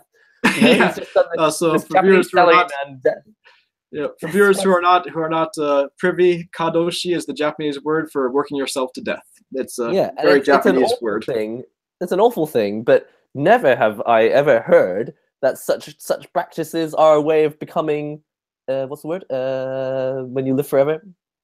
Immortal. I didn't think that you could just want to become immortal and then become immortal. I thought there had to be some sort of light versus dark. You know, this is going to change what happens in the galaxy. Some sort of conflict has to happen. And he said he was on the island because he was waiting to die, right? So couldn't he have just done that at any time then? I don't know. My main question was, why didn't Luke, and this is just for the sake of the movie, why didn't Luke just fly to that planet in his X-Wing, which is there? Which they showed you, because they're trying to like do the Rick roll on you again. Like look, there's an X-Wing. You know what's gonna happen. Oh no, you didn't. Psych! You thought it was gonna fly, but there's just an X-Wing there for no reason. That's just to show you how he got there. It's like, well, we assume he got there on a plane. Yeah. we don't think he just Supermaned out there, because that's not possible. Oh yeah. Wait, actually it is now. There are just so many holes, and again, I'm sure there will be a lot of people who enjoyed the movie, because people enjoy Transformers movies. Why wouldn't those people enjoy this movie? For the exact same reason. It's a rank above Transformer, I'd say. Yeah. Okay, I think that's fair. Stuff happens. It's exciting, and you know, an event happens. You know, when sometimes people say like, you know, how was the thing? It was like there was a beginning, a middle, and an end, and it's a joke, right? Because you don't actually tell them what happened. That's not very interesting. It's not what you wanted to hear. That's how you just go, well, that's just the structure of a story. It's just like, Yeah. well, no one would go and watch that story if you just said beginning, middle, end, the end, right? But that's what Right. happened with But Star I mean, Wars. they do execute it well enough for it to be enjoyable while you're watching. It's just once you think about it afterwards, and particularly if it was like you said, like Transformers or something, it would be a really great Transformers movie. I think That would have been an amazing. Yeah, that would have been amazing. It would have been the best one ever, probably. But because it had, and this goes back to like not J.J. Abrams, Ryan Johnson. Like he was saying that he didn't feel like he had to show who Snoke was and like do all these things because if you look back at the original movie, the original Emperor, you never knew who he was in the original movies, right? But the thing he's missing is that, like you were saying in the beginning of our stream, is that there's this history now where these aren't just characters that are just being introduced to the first time. I mean, not characters, but this isn't just a universe that we're seeing for the first time, and we're just going to accept on face value whatever's there. When we have this universe that we've been watching for the past six episodes, right? And well, 7 if you include the last one. Well, we'll say the first 6 episodes, and then in the 7th episode, someone like Snoke comes out, a really powerful character. You can't just say like, yeah, we don't have to tell you where he came from. We don't have to establish these characters. We don't have to like, understand that you're actually a participant in this universe now. So exactly. I'm not sure why I think what happened to me throughout the whole Star Wars movie is what often happens at the end of a lot of anime from the 90s. Yep. They had this thing, and it was very sad that it became a bit of an epidemic, but it was called the Deus Ex Machina ending, right? Right. In a lot of anime in the 90s and early 2000s, every character would die except for one. Mm-hmm. And then by defeating the final boss, everyone would come back to life. Just so that they could sell the toys, right? Because you don't want to buy a toy of a character that's dead. You want to buy a character of a toy that has a future, not like Luke, not like Rey, not like any of these characters. They're all dead. But the Deus Ex Machina, the reason people disliked it is because it was cheap. And what is cheap? Cheap is when you throw something in to service some extra story purpose, something that has nothing to do with the actual story. And that's what happened all the time in this movie. It's just like, because we need to end up on this planet with a casino so that we can tell everyone that capitalism is bad, then we're going to throw that in there just for that. It's like, okay, look, that's really nice, and we understand why you would do that, but it doesn't make the movie interesting to watch. And it's also, we've never had such a two-dimensional view of capitalism ever. Never have I heard any movie ever go, whoa, see that big corporation making a lot of money? That's bad. It's like, no, we know that. We know it's bad. Why don't you give us some extra information, something insightful, so that we can leave the movie and go, look at our McDonald's burgers and go, oh, actually, how do I feel about this? Make us contemplate. Right. But Star Wars didn't make me contemplate anything. And even if they did do that, because I mean, they tried a little bit by saying that, that they sell to both sides or whatnot. But the thing is that wasn't the focus of the movie, and it shouldn't have been the focus of the movie, because there were other things going on, and then they just throw this thing in the middle. It's this random side quest. It doesn't really add to the main push of the movie. No, what I would have liked would have been if there had been one of those ads like in the middle. When the whole video just stops and there's like an ad. They could have just had an ad there. They could have gone, "Do you know anyone who makes a lot of money?" And it also know a lot of people who don't make a lot of money. This is capitalism. It's bad, and don't do it. And I'll be like, okay. Now back to your regularly scheduled programming. Put a commercial in the middle. Isn't that what Batman versus Superman did? I think they had like 2 commercials in there. For what? What was it? What was coming soon? We have Flash. We have Aquaman. Oh god. But sorry to break off, but we're running out of time, so that was all our main points. So just finally, I just asked 2 questions. One is, well, I guess both together. Like, as the movie is right now, is there anything that what are you looking forward to, if anything, for the next installment of Episode 9? And after that, we'll just close off with how we could fix our headcanon to make it a little bit more palatable as we go in to watch the next episode. All right. If we do so. The way I see it is that I don't think Disney considers it a flop or a lack of success. They made plenty of money from the movie. Maybe not as much as Episode 7, but as far as they're concerned, it's still hundreds of millions of dollars. And the way they see it is that they're, what's the word? Is they're like cultivating a new audience, so they're growing them Cultivating sounds anyway, right, yeah. cultivating this new audience, which is going to be very profitable for them for the next 30 years. They're not thinking about the people who have money now, because soon we're going to give up on it anyway. But these young kids who are really easy and very impressionable, maybe we can, you know, grab their minds now and make them think that they want Rey action figures, which they don't. So the way I see it is, for Disney, they'd have no pressure on them really to change anything and make it to suit the fans. But if they were to get J.J. Abrams back in, which I think they will, and if he were to actually expand upon some of the storylines and ideas that he came up with in episode 7, then I think they have the opportunity now to get this larger new audience and the Star Wars audience, and so as a result, make more money and increase the viewership of Star Wars rather than reduce. One second. Let's your audio real quick. As a result, can you start from as a result what?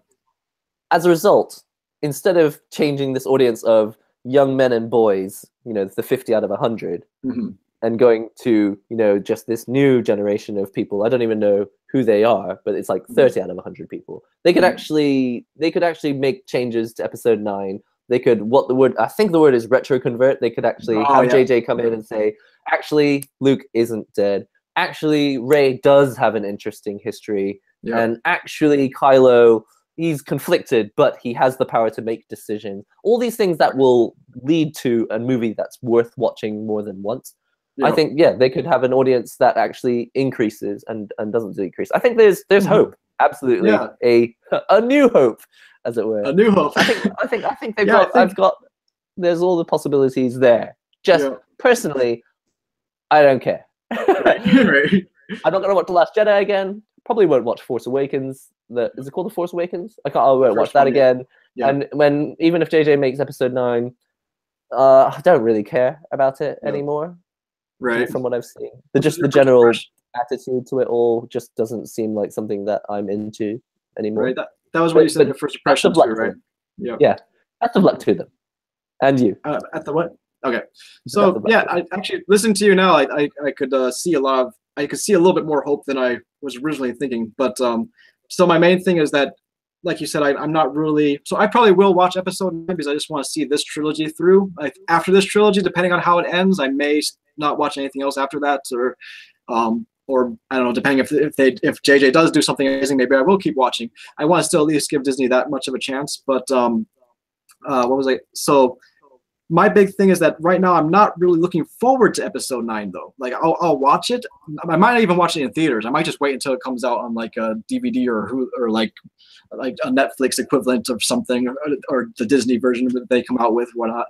And the reason being is that, like the theme you were talking about earlier, where everything was focusing on balancing. So everything's balanced out now, where I'm not worried about anything. Like I don't have a big enemy that I'm worried about. Oh, he's gonna take over the galaxy, or I don't have like a main character that I really relate to and I really want to see grow.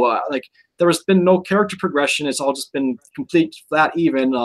We had this interesting going on. Like I mentioned in my first impressions that I liked in general what was going on with Kylo Ren and Rey and their interactions, but in the end, instead of something growing from that, it just went back to, well, we're back at where we were before, where you're the light side, I'm the dark side, and we had some interactions, but we're not going to actually deal with any of that right apparently.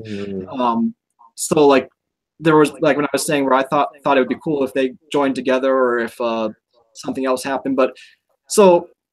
Right now, our main bad guy is Kylo Ren, and I don't see him as a threat, really. He doesn't seem any, like, it's Kylo Ren versus, as far as I see, it's Kylo Ren versus Rey, and we've seen Rey completely handle Kylo Ren over and over again and fight on par with him all the time. And according to what I've heard, apparently the Force automatically makes him even with him, even if she doesn't train. So even if they fight in the future, I'm not worried about her, because she's the hero. She's gonna win, or they're gonna make up or something. You know, what's the tension? Where's the tension? Right? There's nothing at stake. Yeah, exactly.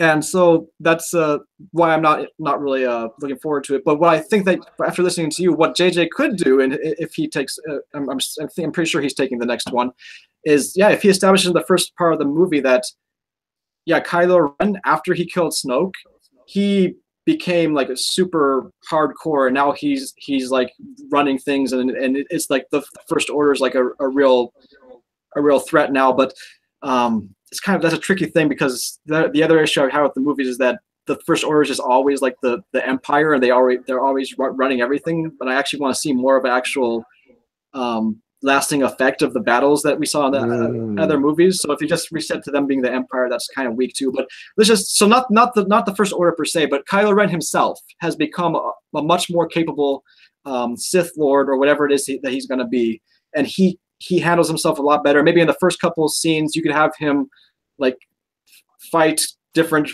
enemies, like powerful characters, and completely own them. Maybe even have a fight with Rey, and have that tension in the beginning that could then pay off at the end. Maybe that it could get me back into the movie. Maybe.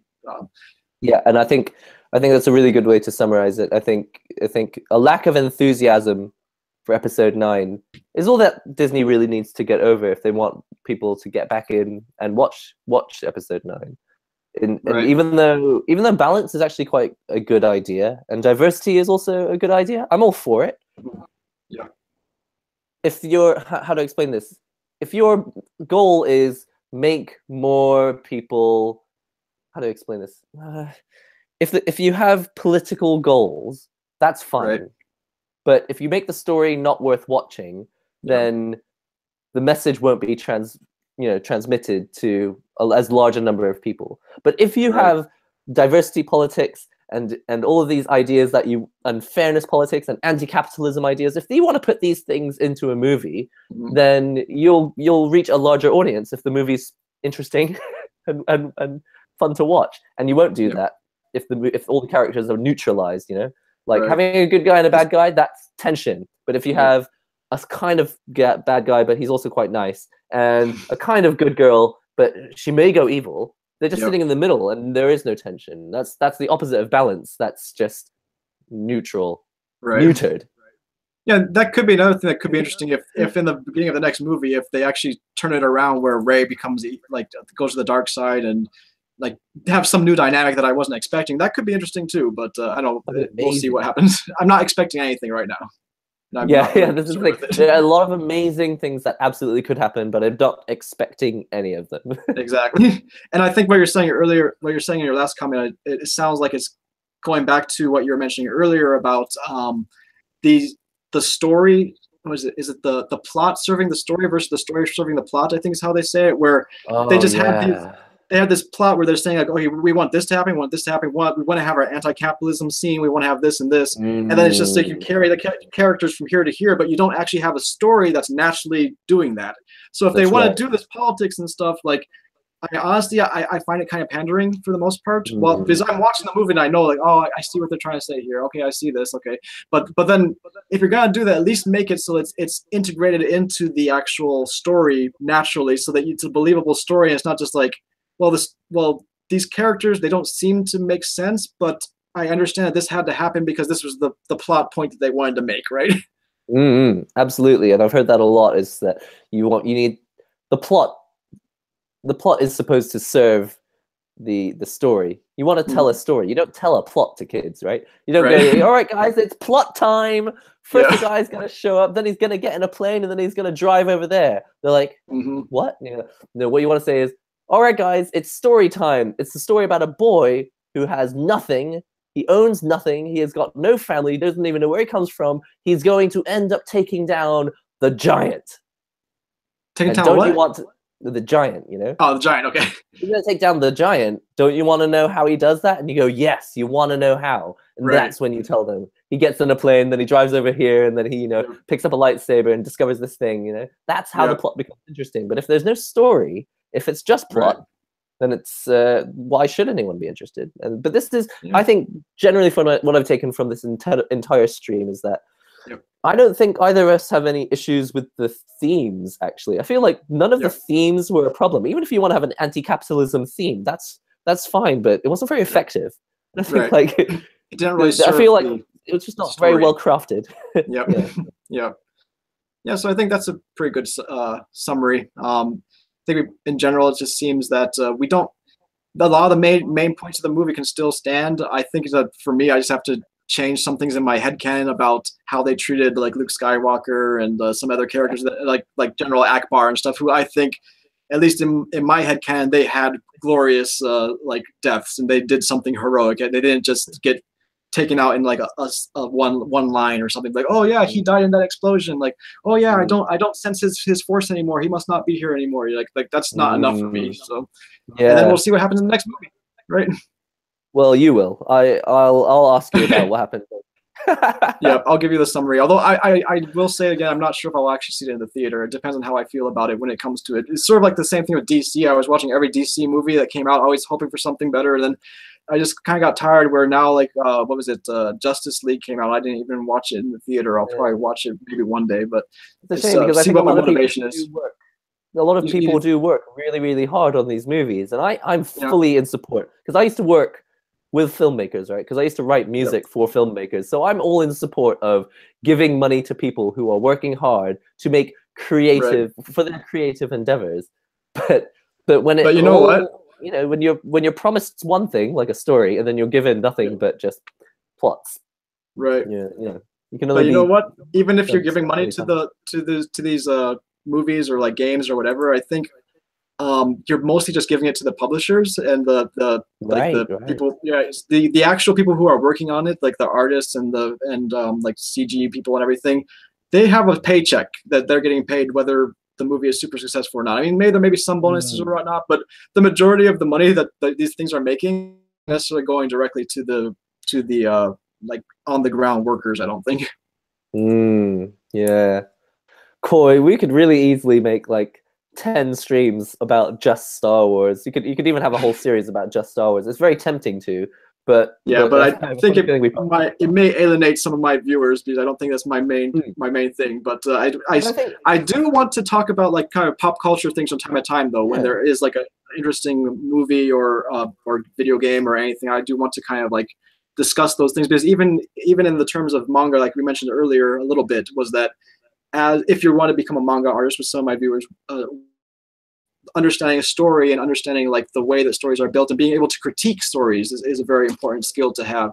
And if you even if it's not manga, maybe you want to be a game designer or something, that it still comes into there, where game designers working as a game designer is the one job that I think it becomes extremely valuable for you to have a vast encyclopedia of pop culture and to be able to speak critically about it, because that comes up so often where people are like, oh, I want something like this, and they'll explain they'll give you an example of some movie or some like pop reference, and you have to understand what that is, because if you can't have them explain everything from zero all the time. So these are things to discuss, I think, as artists in general. Yeah, absolutely. And what's happened with, again, it's so difficult because I'm trying not to open up new topics, but something that Miyazaki, right, because he's famous for Ghibli movies and animations, right? But his problem with otaku is that otaku only watch, or in general, otaku tend to only watch other otaku programs, and then as a result, the programs become less and less diverse and less interesting, because they all reference some other anime. Whereas in the original movie, in the original animes, like it was like there's a chase scene and it's actually referencing something from like, you know, a samurai movie, or it's referencing something from pop culture.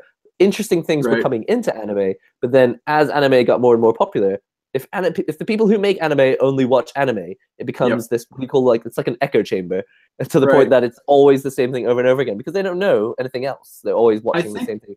I forgot why he seems to have a problem with the culture. Yeah, I think honestly, it wasn't another person besides Miyazaki. There was another Japanese, I forgot what exactly his work was, but he wrote a book about otaku, and he mentioned something that it was interesting, the way you were like doing this graph like this, because he mentioned it as like a reverse tree, I think is what he called it, because in the beginning you had like something like Disney animation, which came to Japan, and then because of that, it started branching out to all these different types of forms of animation in Japan, and now it's actually doing the reverse, where it's all going into one, and it's all just referencing itself and going into one direction. Yeah, it's really sad, because as a fan of Japanese animation, especially, you know, growing up with all these Ghibli animations, you think that by moving to Japan you're going to get exposed to even more of this greatness, but what you end up finding is just that it's harder and harder to watch, because every time you watch a new anime, you feel like you've already seen it, Like you don't even know why, but you're like, I feel like I've already seen this anime, but it came out today. I can't possibly have seen it. And all the characters, they all have the same archetypes of how they design everything. But okay, we gotta we have to cut off because this is definitely good, and we'll take note of this. And if people are interested in learning any of us talking about these things, go ahead and leave comments and any questions, ideas, or requests. Go ahead and leave that as well. And I think that'll be all for this time. So, any closing words from NihongoGamer? No, nothing personal except don't forget to check out my channel, NihongoGamer. But also, I love how this chat especially focused less. We don't really focus on just I liked the movie or I didn't like the movie. I think your channel is all about crafting things and making things and designing your own stuff. And I think that's exactly what we tried to talk about today. Is like not do we like the movie or not, just how could we have crafted this better? And it's clear that there were a lot of ways it could have been crafted in a more effective way and got more people to watch it. Definitely was some fan ranting in there too, but that's unavoidable when you are a fan of something. So right, yeah, that's all for me. So, yep. So till next time, definitely check out NihongoGamer. I have his link in the comment box or whatever the thing is called again. And until next time, yoroshiku. Bye.